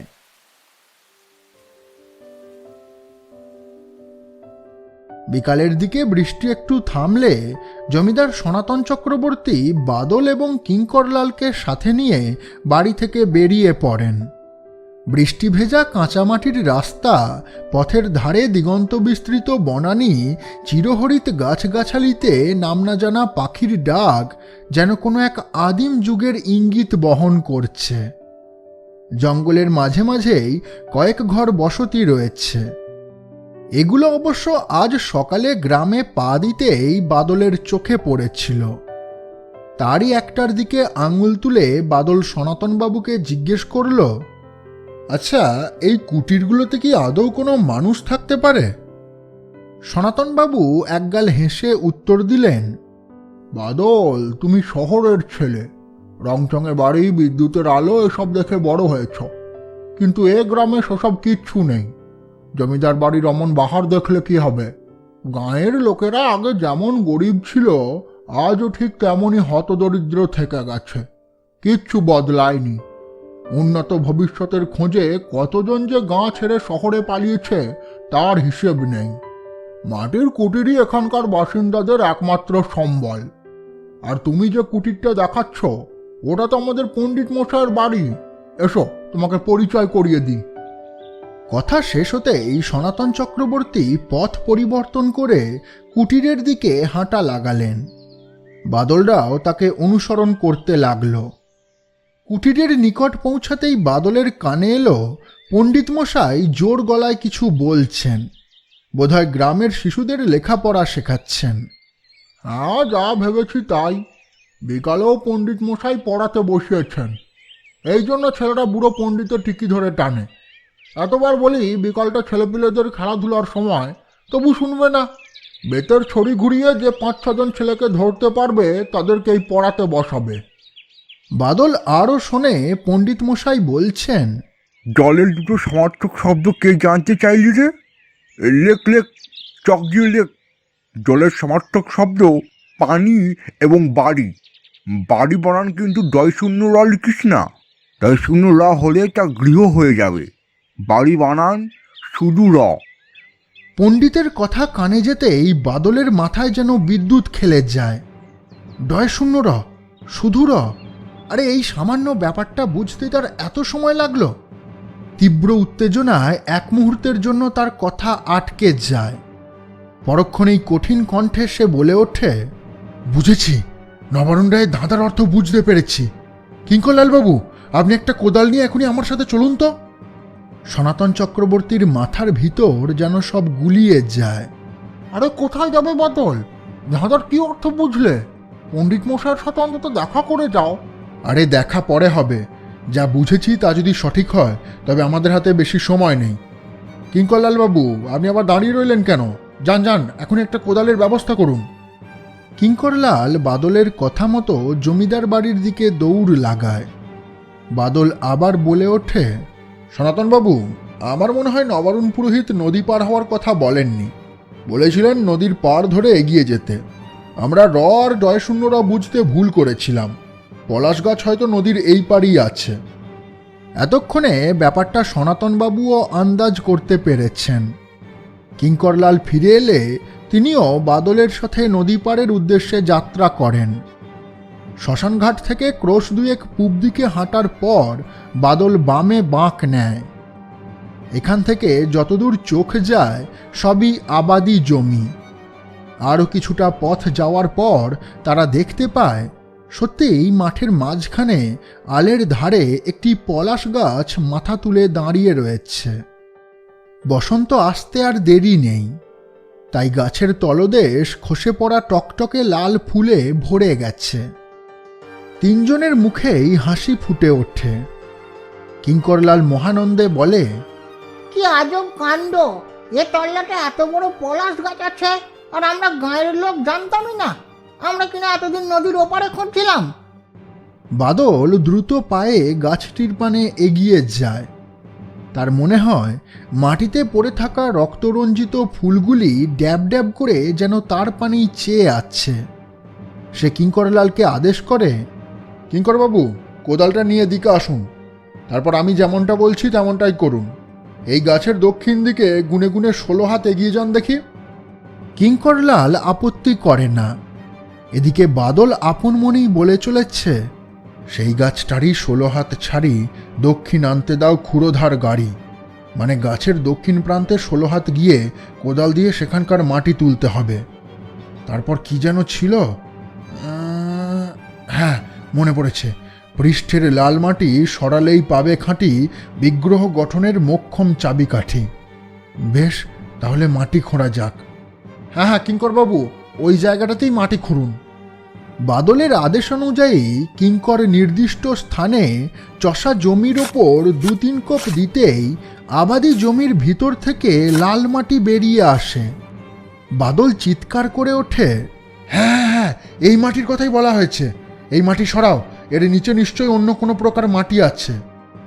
বাদলের ধারণাই সঠিক প্রমাণিত হয়। লাল মাটি সরাতেই ভিতর থেকে সোনালি রঙের অদ্ভুত চকচকে একরকম এঁটেল মাটি পাওয়া যায়। বাদল গর্বিত স্বরে বলে, তাহলে এই মাটির কথাই নবারুণ ভট্টাচার্য বলেছিলেন। এই মাটি দিয়েই তিনি বিগ্রহ বানাতেন। অন্য কোনো মাটি দিয়ে প্রতিমা গড়লে ঘোর পাপ লাগবে, আর সেটাই আপনাদের পরিবারের সাথে হয়েছে। সনাতনবাবু হতভম্ব হয়ে যান। হ্যাঁ, এই মাটি দিয়ে যদি প্রতিমা বানাতে হতো তাহলে সেটা আমাকে তিনি সোজাসুজি বলতে পারতেন। মৃত্যুসজ্জায় এমন ধাঁধা শোনানোর কি মানে? মানে আছে জমিদারবাবু। মনে করে দেখুন, উনি অসুস্থ হওয়ার পর প্রথম যেদিন আপনাকে ডেকেছিলেন সেদিন আপনি যেতে পারেননি। আমার ধারণা ওই দিন কোনো এক শুভ তিথি ছিল। ওই দিন আপনি গেলে উনি হয়তো আপনাকে সাধারণ কথাতেই পুরো ব্যাপারটা বলে দিতেন, কিন্তু আপনি গেছিলেন 2 দিন পরে। তখন হয়তো সেই শুভক্ষণ চলে গেছিল, তাই ওনাকে ধাঁধার মাধ্যমে পুরোটা বলতে হয়েছে। যেমন দেখেননি, কিছু কিছু ব্রাহ্মণ পরিবারে বংশ পরম্পরায় যখন উত্তরসূরিকে মন্ত্র শেখানো হয়, তখন সেটা এক বিশেষ দিনে সম্পন্ন করতে হয়, নয়তো সেই মন্ত্রে পরবর্তীকালে কাজ হয় না। এও খানিকটা সেই ব্যাপার। এবার সমগ্র ঘটনাটি জমিদার সনাতন চক্রবর্তীর মগজস্থ হয়।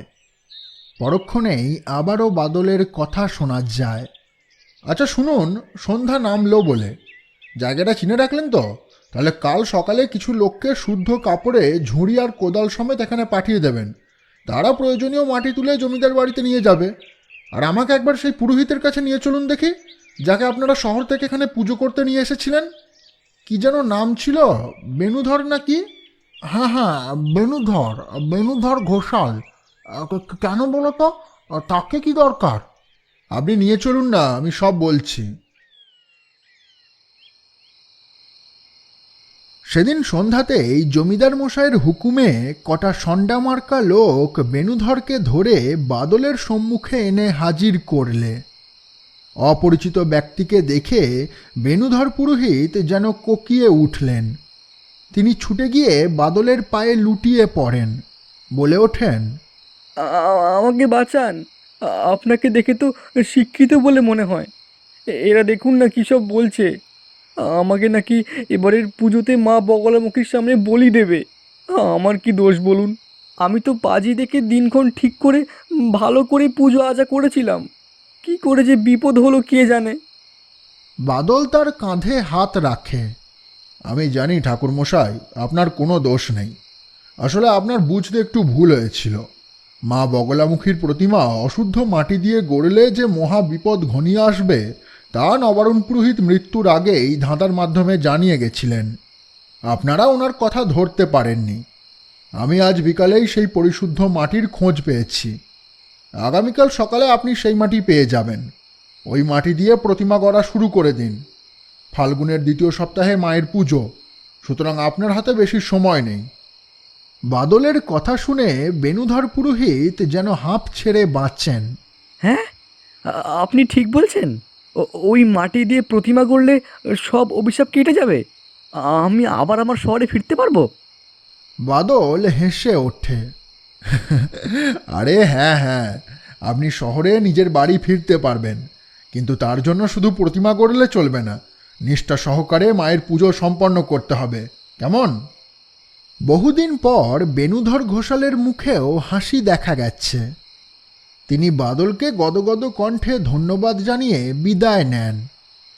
রাত্রে খেতে বসে জমিদার সনাতন চক্রবর্তী বাদলকে জিজ্ঞেস করেন, আচ্ছা বাদল, বিগ্রহ গঠনের মোক্ষম চাবিকাঠি পর্যন্ত ধাঁধার অর্থ না হয় বুঝলাম, কিন্তু বাকিটার কি মানে? বাদল এক টুকরো রুটি আর কিছুটা ছোলার ডাল মুখে পুরে উত্তর দেয়, সে আপনি কাল সকালেই দেখতে পাবেন। আগে আপনার লোকজন মাটিটা ঠিক করে নিয়ে আসুক।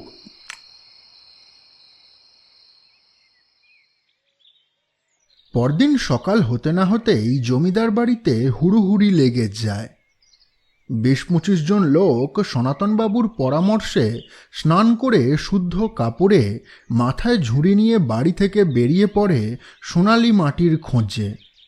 জায়গা আগে থেকেই চিহ্নিত ছিল, তাই প্রয়োজনীয় মাটি সংগ্রহ করে ফিরতে খুব একটা দেরি হলো না। সকলে নিজ নিজ ঝুড়ি থেকে মাটির চাঙড় নামিয়ে চণ্ডীমণ্ডপের সামনে জড়ো করলে। ঘুম থেকে উঠে স্নান সেরে পরিষ্কার কাপড়ে বাদল যতক্ষণে পূজা মণ্ডপে উপস্থিত হলো, ততক্ষণে বেনুধর ঘোষাল মাটি গুঁড়ো করতে লেগেছেন। বাদল দেখল প্রতিমার কাঠামো খুব একটা বড় নয়, মাটি থেকে খুব বেশি হলে হাত চারেক উঁচু। বাঁশের দণ্ড বোধহয় আগেই বানানো ছিল, এখন তাতে খড় বাঁধা হয়েছে। বেনুধর জানালো, আজ মাটি তৈরি হয়ে গেলে 1 সপ্তাহের মধ্যেই প্রতিমা গড়া সম্পন্ন হবে। তারপর রং চড়াতে হয়তো আরও 2 দিন লাগবে। সব মিলিয়ে পুজোর দিন 3 আগেই যাবতীয় কাজ সমাপ্ত হয়ে যাবে। সুতরাং সেদিক দিয়ে সনাতন চক্রবর্তীর কোনো চাপ নেই। অবশ্য তিনি গত বছরই দেখেছিলেন বেণুধরের হাতের কাজ যেমন স্বল্প সময় সাপেক্ষ তেমনি ভারী সুন্দর। তিনি বাদলকে উদ্দেশ্য করে বলে উঠলেন, সবই তো হলো বাদল, কিন্তু ধাঁধার বাকি অংশটা তো বুঝলাম না। কথাটি শুনে বাদল সগর্বিত কণ্ঠে উত্তর দিল, বাকি অংশটা আপনি এখনই বুঝে যাবেন, দাঁড়ান। এই বলে সে নিজের পায়জামার পকেট থেকে একটি ধারালো ছুরি বের করে। এ কি, এটা তুমি কোথায় পেলে? আপনার চাকরদের বলে গত রাতেই জোগাড় করেছি। বলল এ নাকি আপনাদের বংশের কোনো এক শিকারী পূর্বপুরুষের ছুরি। তাই এই মুহূর্তে আমার একটা যে কোনো ধারালো জিনিস দরকার। রূপোর বাঁটওয়ালা এই ছুরিটাই নিতে হবে এমন কোনো মানে নেই। না না, সে নাও, কোনো অসুবিধা নেই, কিন্তু এই ছুরি দিয়ে কি হবে? কি হবে সে তো এখনই দেখতে পাবেন। তবে তার আগে বলুন, ধাঁধার বাকি কথাগুলো মনে আছে তো? সেই চাবি আনিয়া উগ্রগণ জানিয়া উষ্ণ বিন্দু তার মিশাইয়া তাতে পীতবস্ত্র ধারিণী শত্রু সংহারিণী দুষ্ট দমন ঘটে বগলার হাতে। এর অর্থ কিছু বুঝলেন? আমি কিন্তু প্রথমবার শুনেই বুঝে গেছিলাম। কি বুঝেছিলে তুমি? বুঝেছিলাম যে আপনাদের কুলপুরোহিত নবারুণ রায় ব্রাহ্মণ ছিলেন না। হ্যাঁ, এ কি অলক্ষণে কথা! আমাদের বংশের কুলপুরোহিত ব্রাহ্মণ ছিলেন না? না, ব্রাহ্মণ ছিলেন না। উনি ছিলেন উগ্র ক্ষত্রিয়, ঠিক যেমনটা আমি। প্রতি বছর মূর্তি গড়ার আগে ওই সোনালি মাটিতে উনি নিজ শরীর থেকে কিছুটা রক্ত মেশাতেন। সেটাই ধাঁধার মাধ্যমে উনি বলতে চেয়েছিলেন। সনাতন চক্রবর্তীর শরীরে যেন কাঁপুনি লাগে। বাদল কথা শেষ করে দৃঢ় পদক্ষেপে মণ্ডপের দিকে হাঁটতে শুরু করে। পরমুহূর্তেই বেণুধরকে একবার থামতে বলে সে বাম হাতে ছুরিটা বাগিয়ে ধরল। তারপর গুঁড়ো করা মাটির ওপর ডান হাতটি এনে বাদল চোখ বুজে ছুরির ফলাটি তালুর ওপর চালিয়ে দেয়। ফোঁটা ফোঁটা রক্ত সোনালি মাটির সাথে মিশতেই শুকনো মাটি চোখের নিমিষে মলিন কাদায় রূপান্তরিত হয়। কিঙ্করলাল থেকে বেণুধর ঘোষাল, এমনকি জমিদার বাবুও তাজ্জব বনে গেছেন। সমগ্র মাটি সোনালি কাদায় পরিণত হলে বাদল বেণুধর ঘোষালকে উদ্দেশ্য করে বলে ওঠে, আমার কাজ মোটামুটি শেষ ঠাকুরমশাই। এবার সবকিছুই আপনার ভক্তি, নিষ্ঠা, আচার অনুষ্ঠান এসবের ওপর নির্ভর করছে। এদিকে বাদলের রক্তাক্ত হাত দেখে জমিদার মশাই উদ্বেগ প্রকাশ করলেন। এই কিঙ্কর, ভিতর বাড়িতে খবর দাও, আর তুমি একবার তাড়াতাড়ি গিয়ে মানববুদ্ধিকে ডেকে নিয়ে এসো। বাদলের হাত দিয়ে যে রক্ত বন্ধ হচ্ছে না। বাদল তেনাকে থামিয়ে শান্ত স্বরে জবাব দেয়, না না, বদ্যি ডাকতে হবে না। আপনি কেবল একটা পরিষ্কার ন্যাকড়া এনে দিন, ওটা বাঁধলেই রক্ত বন্ধ হয়ে যাবে। জমিদার বাবুর কথার প্রত্যুত্তরে কিঙ্করলাল পড়ি কি মরি করে ভিতর বাড়ির পানে দৌড় দেয়।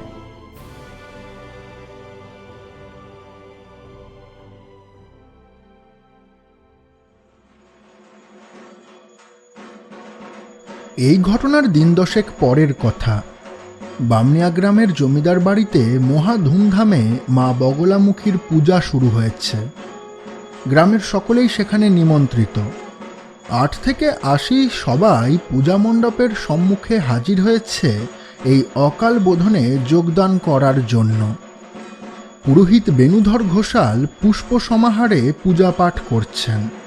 ঢাকিরা তালে তালে ঢাক বাজাচ্ছে। ছোটরা ভক্তিভরে প্রণাম জানাচ্ছে। সনাতন চক্রবর্তীর মুখে এক গর্বিত হাসি। বাদল কিঙ্করলালের থেকে পূজার নিয়মকানুন জেনে নিচ্ছে।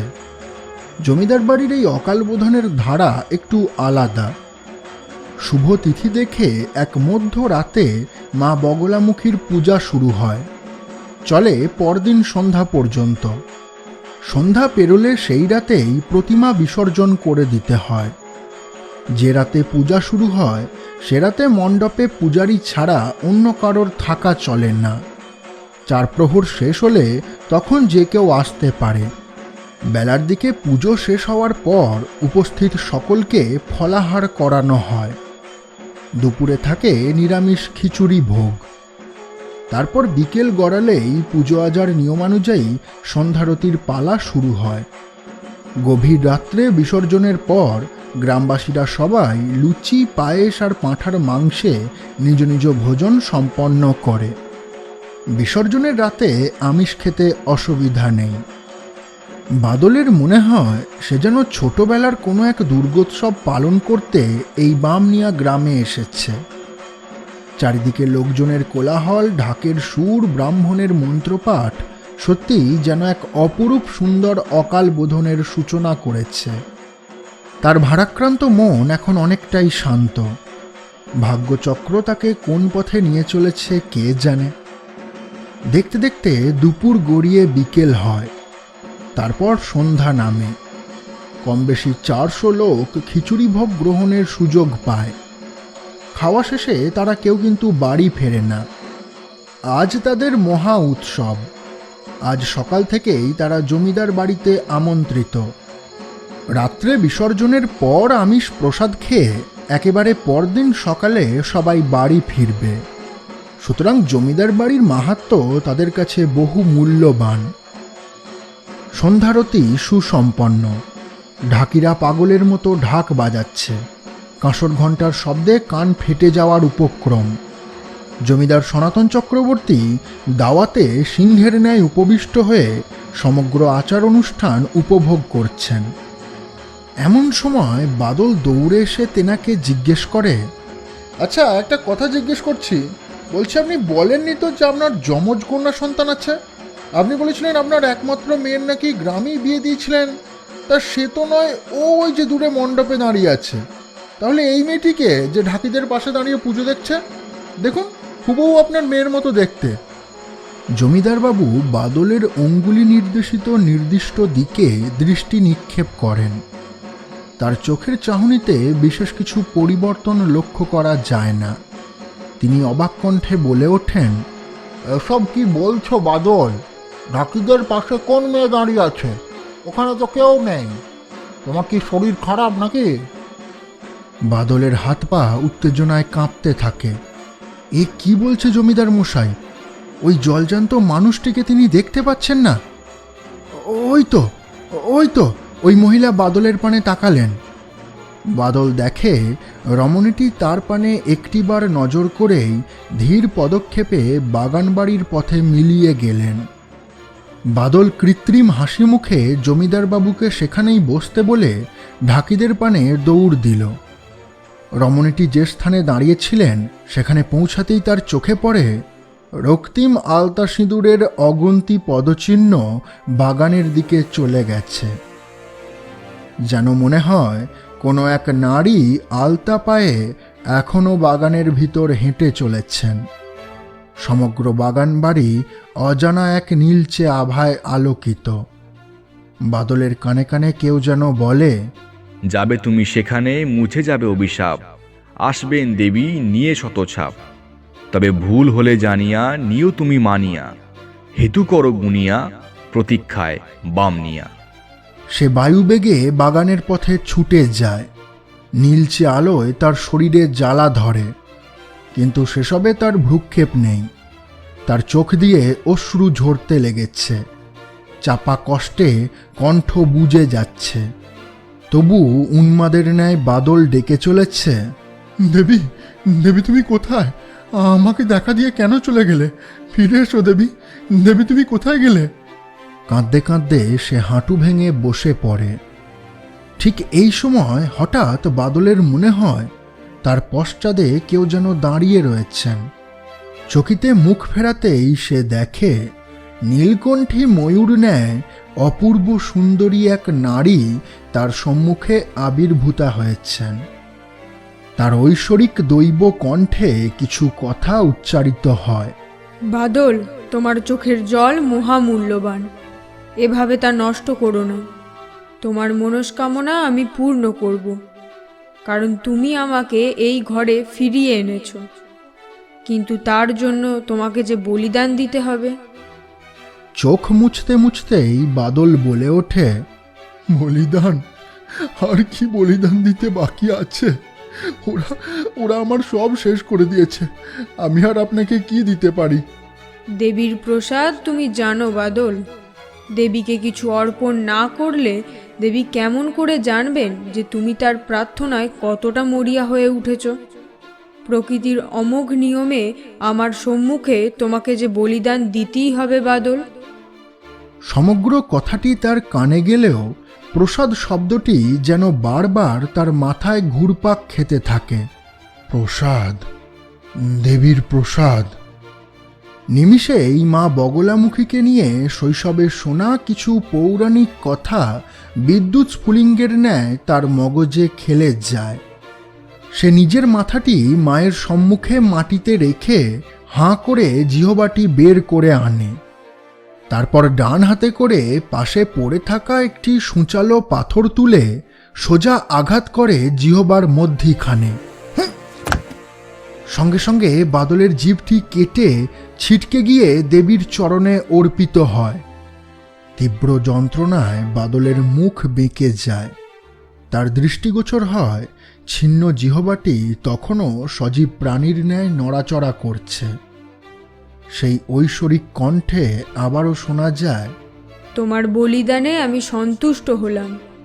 আশীর্বাদ করছি তোমার মনস্কামনা পূর্ণ হোক। হয়তো আমি তোমার স্বাভাবিক জিহবা ফিরিয়ে দিতে পারবো না, তবে যন্ত্রণা থেকে তোমাকে মুক্তি দিতে পারি। তোমার বাচনভঙ্গি পরিবর্তিত হবে। কথার মাঝে নির্দিষ্ট সময়ে তুমি এমন এমন জায়গায় আটকে যাবে যে সমগ্র কথাটির অর্থই ভিন্ন শোনাবে। অসীম শক্তির ভাণ্ডার হবে তোমার দেহ, তাই তোমার আয়ু কমে অর্ধেক হয়ে যাবে। তোমার বয়স দ্বিগুণ গতিতে বাড়তে থাকবে। কিন্তু তুমি চিন্তা করো না, যতক্ষণ প্রকৃতি তোমার সাথে আছেন ততক্ষণ তোমার কোনো ভয় নেই। এত কথা শোনার পরেও বাদল সন্তোষ লাভ করতে পারে না। আবারও কোকিয়ে ওঠে, দেবী, আমি কি পারবো? ওরা তন্ত্রসিদ্ধ পুরুষ, আর আমি একজন সাধারণ। তুমি সাধারণ নও বাদল, তুমিও সিদ্ধ পুরুষ। কেবল সময়ের অন্তরালে নিজেকে চিনতে পারছো না। জানো তো এই জগৎ সংসারে সর্বাপেক্ষা ক্ষমতাবান তান্ত্রিক কে ছিলেন? বাদল অসম্মতিসূচক ঘাড় নাড়ে। এ জগৎ সংসারে সর্বকালের শ্রেষ্ঠ তান্ত্রিক ছিলেন আমার পরম ভক্ত মহারাজ বিক্রমাদিত্য। কথাটি শুনে বাদল চমকে ওঠে। বিক্রমাদিত্য, অর্থাৎ সেই বিক্রম বেতাল। দাদু দিদিমার কাছে শোনা প্রত্যেকটি গল্প যেন তার চোখের সামনে বাস্তবায়িত হতে থাকে। বাদল মনে মনে ভাবে, মহারাজ বিক্রমাদিত্য যদি সম্রাট হয়েও তান্ত্রিক শ্রেষ্ঠ হয়ে উঠতে পারেন, তবে তার সিকিভাগ বাদলের ভাগ্যেও জুটবে। সে ভক্তি ভরে দেবীকে সাষ্টাঙ্গে প্রণাম জানায়। নারী প্রতিমূর্তি বিশেষ এক মুদ্রায় বাদলের মাথায় হাত রেখে তাকে আশীর্বাদ করেন। পরমুহূর্তেই সেই ছায়াময় সত্তা বাতাসে মিলিয়ে যান।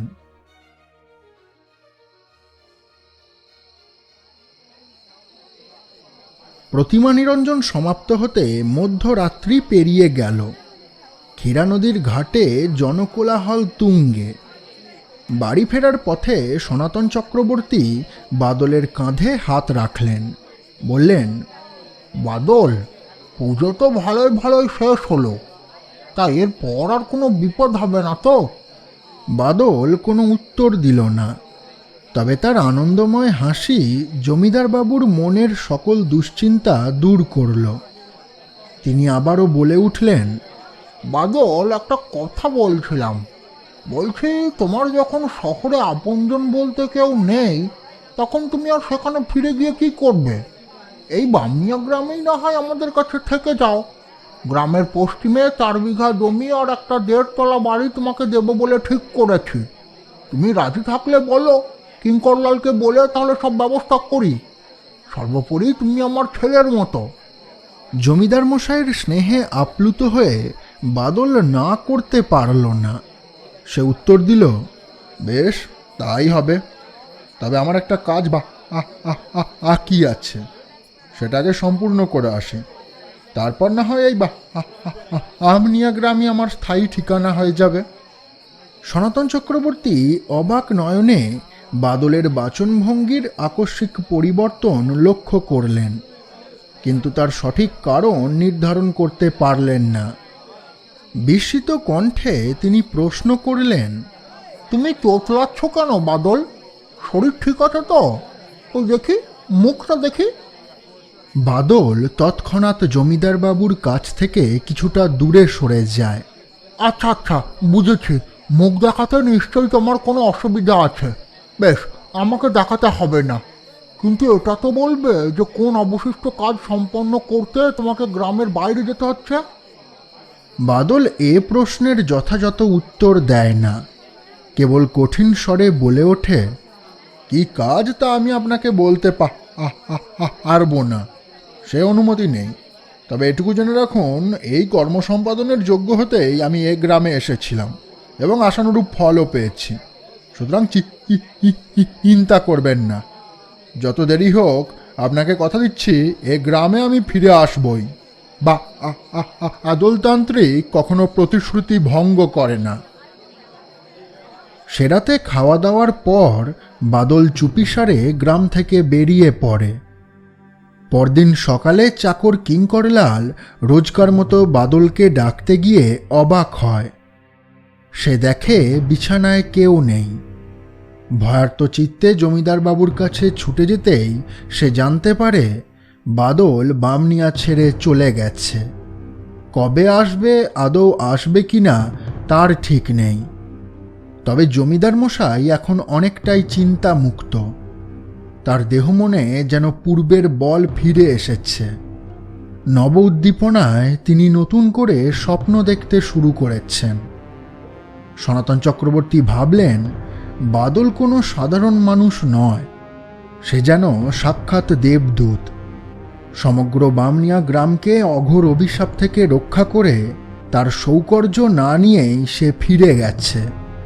তবে যাওয়ার আগে জমিদারকে সে কথা দিয়েছে ভবিষ্যতে বামনিয়ায় তার একমাত্র ঠিকানা হবে। সেই কথা বাদল রাখতে পারবে কিনা তার উত্তর জমিদার মশাই জানেন না। এদিকে দিন ফুরিয়ে রাত হয়, রাত ফুরিয়ে দিন, মাস গিয়ে বছর আসে। সনাতন চক্রবর্তী ব্যতীত সকলেই বাদলের কথা ধীরে ধীরে ভুলতে বসেছে। অকাল কুষ্মাণ্ড এখনো পাতালডাঙ্গাতেই আছে। কানাকুন কাপালিকের বাড়িতেই তার বাস, কিন্তু কানাকুন কোথায় তা বলা যায় না। রোজকার মতো সেদিন রাতেও কালচে এক বেদির ওপর বসে কুষ্মাণ্ড ছায়াময় এক নারী মূর্তিকে আহ্বান জানায়। তো জানারি, আয় এদিকে আয়, তোর স্থান এখন আমার জঙ্ঘায়।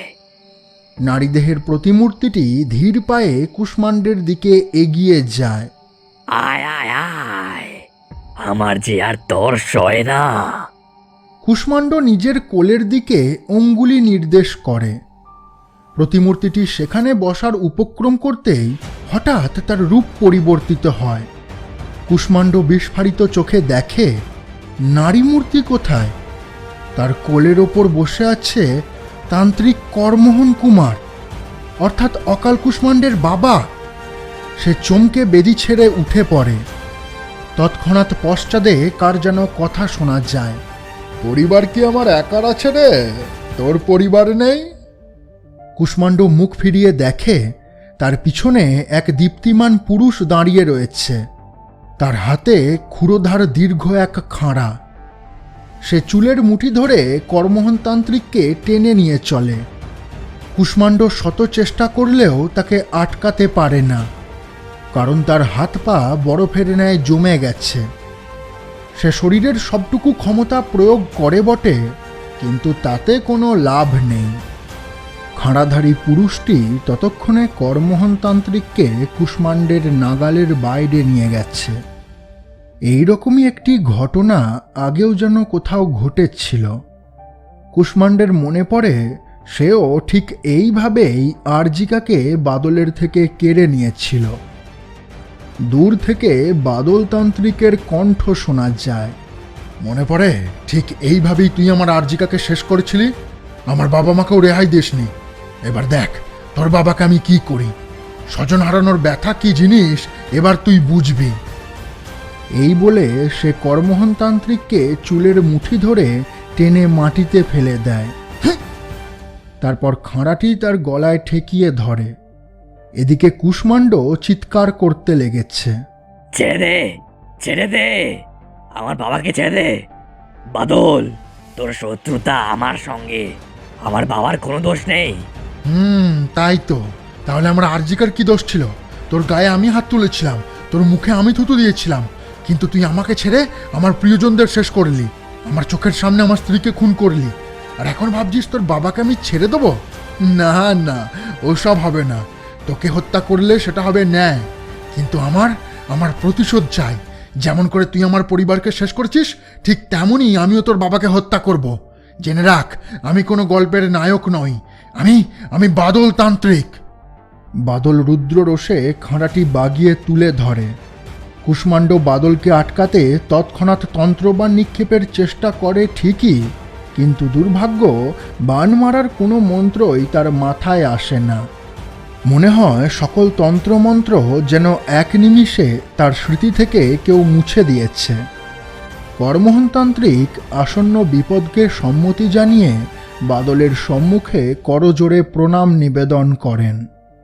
পরক্ষণেই ধারালো খাঁড়াটি ধর থেকে তার মাথা আলাদা করে দেয়। দৃশ্য দেখে অকাল কুষ্মাণ্ড কোকিয়ে ওঠে।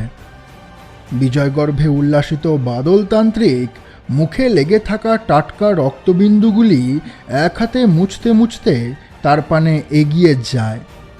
রাগে, ঘৃণায়, কান্নায়, যন্ত্রণায় কুষ্মাণ্ড হুঙ্কার দেয়, কি করবি, কি করবি এবার? আমাকে মারবি তো মার, মেরে ফেল আমাকে, কিন্তু মনে রাখবি এই পাপ কর্ম আমি একা করিনি, আমার সাথে আরো 6 জন তান্ত্রিক ছিল, যাদের যাদের একজনকে তো আমি নিজের হাতে হত্যা করেছি। 64 ডাকিনী, যোগিনী, পরী, সবাই সবাই সবাই নরকের দরজা খুলতে আমায় সাহায্য করেছিল। পারবি পারবি তাদের সকলকে শেষ করতে? পারবি না, সে ক্ষমতা তোর নেই। আমাকে হত্যা করলেও তোর প্রতিশোধের আগুন নিভবে না। হত্যা? তোর মতো পাপীকে কেবল হত্যা করলে সে তো তোর জন্য মুক্তি রে। না, আমি তোকে শুধু হত্যা করব না, তুই যেমন আমার আর্জিকাকে বারংবার জন্ম দিয়ে খুন করেছিস, ঠিক তেমনটাই আমি তোর সাথে করব। কথার মাঝেই কুষ্মাণ্ড খেয়াল করে বায়ুর গতিবেগ বৃদ্ধির সাথে সাথেই অদূরেই বাতাসের মধ্যে আরেকটি পুরুষ প্রতিমূর্তি ফুটে উঠছে। এ মূর্তি আর কারো নয়, স্বয়ং বাদলতান্ত্রিকের। প্রতিমূর্তির হাতেও লম্বা এক খাঁড়া। বাদলতান্ত্রিক এবং তার ছায়ামূর্তি উভয়েই সদর্পে কুষ্মাণ্ডের পানে এগোতে থাকে। ব্যাপার দেখে কুষ্মাণ্ডের হাঁটু কাঁপতে শুরু করে। ছায়ামূর্তি কুষ্মাণ্ডের নিকট পৌঁছাতেই বাদলতান্ত্রিক কঠিন কণ্ঠে গর্জন করে ওঠে, আমার তন্ত্রসিদ্ধ দেহের প্রতিরূপ এখনই তোকে সময়ের অন্তরালে নিয়ে যাবে। তারপর তুই যে প্রক্রিয়ায় আরজিকাকে আমার থেকে কেড়ে নিয়েছিলি, ঠিক সেই প্রক্রিয়াতেই তোকে এক হাতে জন্ম দিয়ে অন্য হাতে হত্যা করবে, বারংবার জন্ম দেবে, পুনরায় খুন করবে। তুই আমার থেকে মুক্তি পাবি না, এটাই তোর পাপের সাজা। যুগ যুগ ধরে প্রতিদণ্ডে তুই মৃত্যু যন্ত্রণা ভোগ করবি, আর আমি তখন হাসব। বাদলের কথা শেষ হতেই কুষ্মাণ্ডের মুখ শুকিয়ে যায়। দেখে মনে হয় এতক্ষণে সে যেন মারাত্মক ভয় পেয়েছে। বাদলের চোখের ইশারায় খাঁড়াধারী প্রতিমূর্তি ধীরে ধীরে কুষ্মাণ্ডের পানে এগোতে থাকে। তার উদ্দেশ্য আন্দাজ করেই অকাল কুষ্মাণ্ড ভীত সন্ত্রস্ত ভঙ্গিতে পিছন পানে পালানোর চেষ্টা করে, কিন্তু সে চেষ্টা প্রতিবারই ব্যর্থ হয়। তার পা আগের মতোই জমে আছে। প্রতিমূর্তির হাতের খাঁড়াটি ক্ষুধার্ত দানবের ছেদক দাঁতের ন্যায় চকচক করে ওঠে। কুষ্মাণ্ডের একেবারে নিকটে পৌঁছে বাদলের প্রতিমূর্তি খাঁড়াটি বাতাসে তুলেছে, এমন সময় না জানি কোথা থেকে এক মুঠো কাঠের গুঁড়ো উড়ে এসে বাদলের চোখে লাগে। তীব্র যন্ত্রণায় সে মাটির ওপর বসে পড়ে। অগ্নিদগ্ধ ঘায়ের মতো তার সারা শরীর জ্বলতে থাকে। সে অনুভব করে যেন লক্ষাধিক সূঁচ একসাথে তার দেহ ছিন্নভিন্ন করে দিচ্ছে। বাদলের প্রতিমূর্তির হাতের খাঁড়াটি বাতাসেই আটকে যায়। কুষ্মাণ্ডের মুখেও এক শয়তানি হাসি পরিস্ফুট হয়।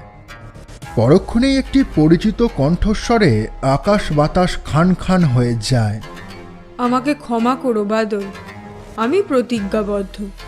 আমার ভাই তোমার যা ক্ষতি করেছে তা উপেক্ষা করেই বলছি। তুমি ওকে হত্যা করতে পারবে না, কারণ শঙ্খিনী ঠাকুরুন নিজের ভ্রাতা কুষ্মাণ্ডের রক্ষার্থে সর্বশক্তি উজাড় করে দেবে। বাদল কোনো রকমে নিজেকে সামলে এক চোখ খুলে দেখে এক মধ্যবয়স্কা সাধিকা তার সম্মুখে এসে দাঁড়িয়েছেন। ইনি শঙ্খিনী ঠাকুরুন। বাদল ডান হাতের তর্জনী ওপরে তুলে মন্ত্রপাঠের চেষ্টা করে বটে, কিন্তু নিমিষেই তার শারীরিক যন্ত্রণা যেন 1000 গুণ বেড়ে যায়। সুদর্শন তন্ত্র প্রয়োগে কোনো লাভ নেই। বাসুদেবের আরাধনা আমিও করেছি। তোমাকে আমি মারণ বাণ ছুঁড়েছি। কিছুক্ষণের মধ্যেই তোমার মৃত্যু অনিবার্য। চাইলেও আর কেউ তোমায় বাঁচাতে পারবে না। কি করব বলো? তুমি আমার গুরুদেব করমোহন তান্ত্রিককে হত্যা করলে, আমি কিছুই করতে পারলাম না। এখন আবার আমার ভাইকে হত্যার পরিকল্পনা করছো, তাই তোমাকে যে মরতেই হবে বাদল। বাদল যন্ত্রণাকাতর কণ্ঠে বলে ওঠে, শঙ্খিনী, তুই আমায় কি মারবি? তোকে তোকে আমি মারবো। জেনে রাখ, তোর মৃত্যু এই বাদল তান্ত্রিকের হাতেই লেখা আছে। শঙ্খিনীর ঠোঁটের ফাঁকে মিষ্টি হাসি দেখা যায়। কি? তুই আমায় মারবি? আমি অমর। এই শঙ্খিনী ঠাকুরুন অমর। আমাকে হত্যা করার ক্ষমতা স্বয়ং প্রকৃতিরও নেই। তোর সাথে আমার কোনো ব্যক্তিগত শত্রুতা নেই বাদল। তুই তোর কর্তব্য পালন করছিস আর আমি আমার। তুই তোর কর্তব্য পালনের নামে অধর্মকে সমর্থন করছিস শঙ্খিনী। কোনটা ধর্ম আর কোনটা অধর্ম সেটা কি তোর থেকে শিখতে হবে? তুই 2 দিনের তান্ত্রিক আর আমি কয়েক যুগের। কথার মাঝেই বাদলের শরীর জবাব দিয়ে দেয়। সে কাঁপতে কাঁপতে মাটির ওপর লুটিয়ে পড়ে। আহারে, খুব কষ্ট হচ্ছে বল। মারণবাণ যে এরকমই, তিলে তিলে শিকারকে শেষ করে। আমার গুরু, যাকে তুই হত্যা করলি, সেই আমাকে শিখিয়েছিল গুরু হত্যার প্রতিশোধ নিলে তা ধর্মের মধ্যেই পড়ে। সেটা জানিস তো? দাঁড়া, তোকে আর কষ্ট দিয়ে লাভ নেই। এবার তোকে তাহলে চিরতরে মুক্তি দিই। এই বলে শঙ্খিনী মাটির ওপর পড়ে থাকা করমোহন তান্ত্রিকের রক্তে রঞ্জিত খাঁড়াটি হাতে তুলে নেয়। তারপর ঠিক সেইভাবেই ওটাকে বাদলের গলায় ঠেকায়, যেভাবে বাদল খাঁড়াটি করমোহন তান্ত্রিকের গলায় চেপে ধরেছিল। নে, শেষবারের মতো বল, তোর কোনো অন্তিম ইচ্ছা আছে যা পূরণ করতে চাস? আমাকে বলতে পারিস। সেরকম হলে তোর মৃত্যুর পর না হয় আমিই পূরণ করে দেব। বাদলের মুখে কোনো উত্তর নেই। যন্ত্রণায় তার শরীর কুঁকড়ে যাচ্ছে। আরে বল বল, অন্তত 2-1টা শব্দও বল। বাদল শরীরের সবটুকু শক্তি লাগিয়ে বলে ওঠে, দু একটা শব্দ শোন তাহলে। নীল মানুষ। নীল মানুষ? সে আবার কে? তোর গুরু? কই এরকম নাম তো শুনিনি আগে। শঙ্খিনীর কথা শেষ হয় না, কারণ এরই মাঝে এক দশাশয়ী ষাঁড় সজোর এক গুঁতোয় তাকে ছিটকে মাটিতে ফেলে দেয়। সাথে সাথেই বাদল মারণবাণ থেকে মুক্তি লাভ করে।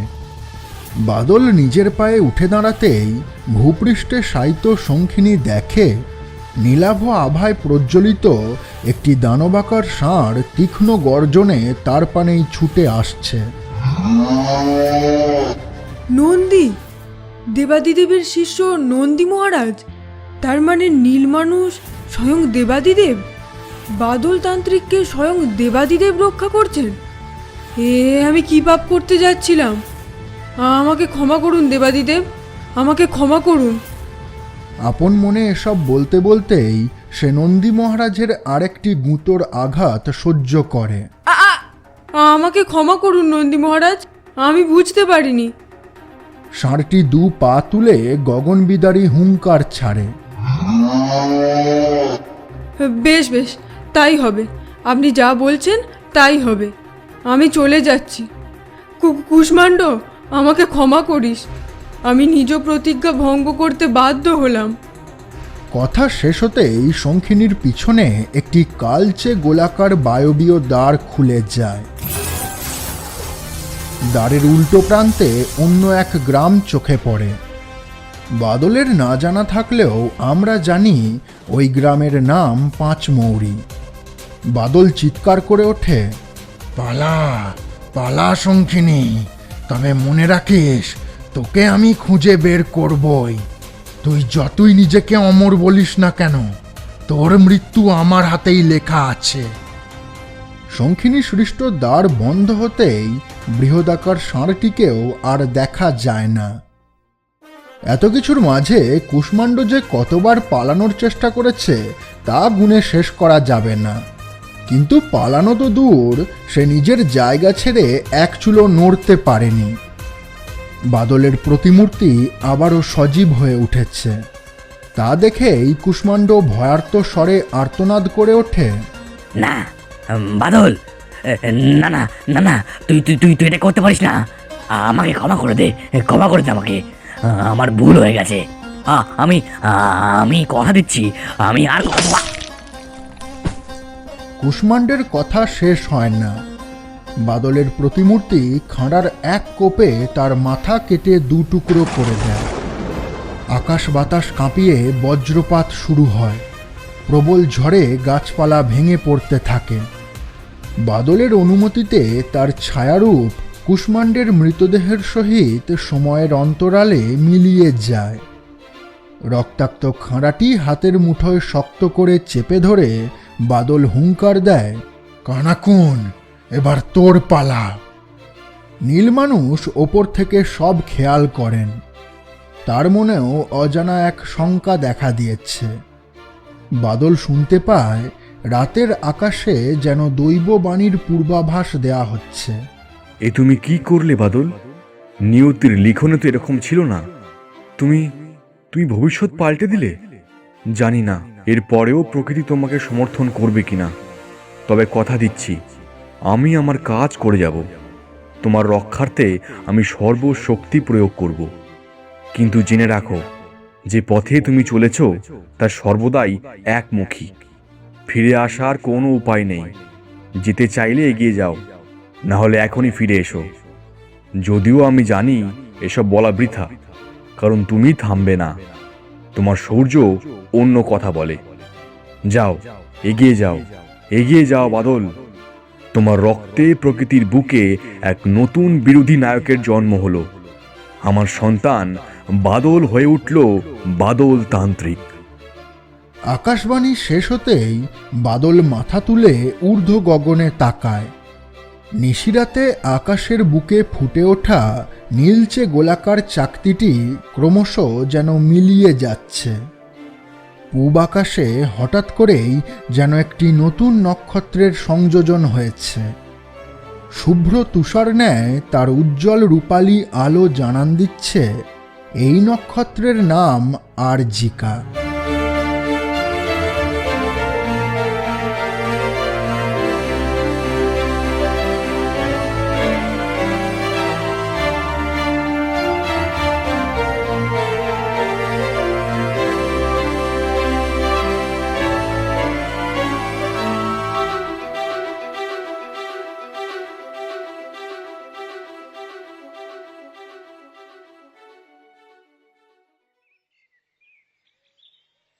অফিসার বিনয় সামন্ত সকাল সকাল থানায় ঢুকতেই একজন কনস্টেবল দৌড়ে এসে খবর দিল, স্যার, বাদল নিজের বাড়ি ছেড়ে পালিয়েছে স্যার। খোঁজ নিয়ে দেখলাম শেষবার ওকে হাওড়া স্টেশনে দেখা গেছিল। কীরকম শয়তান দেখুন স্যার, আমরা ধরে ফেলবো বলে এক্সপ্রেসের টিকিট কাটেনি, মেন লাইনের একটা লোকাল ট্রেন ধরেছে স্যার। এবার আমরা কি করব স্যার? মেন লাইনে তো অনেক স্টেশন পড়ে, কত জায়গায় খোঁজ নেব। কথাগুলো শুনে বিনয় সামন্তের মাথায় যেন বাজ পড়ে। আর যাই হোক, বাদলকে দেখে কোনোদিনই তার ক্রিমিনাল বলে মনে হয়নি। কিন্তু এই ঘটনার পর আর কি বলা যায়। তিনি কোমরে গোঁজা বন্দুকটি হাতে নিয়ে টেবিলে রাখলেন। তারপর উক্ত কনস্টেবলকে উদ্দেশ্য করে বলে উঠলেন, তাহলে তুমি বলছো বাদল একটা কোল্ড ব্লাডেড ক্রিমিনাল? নিজের স্ত্রী, বাবা, মা সবাইকে খুন করে আমাদের চোখে ধুলো দিয়ে পালিয়ে গেল। বেশ, আমার নামও বিনয় সামন্ত। এমন ক্রিমিনালদের এনকাউন্টারে কি করে খতম করতে হয় তা আমার ভালোভাবে জানা আছে। বাদল, তুমি তৈরি থেকো, তোমার খোঁজে এবার আমি আসছি।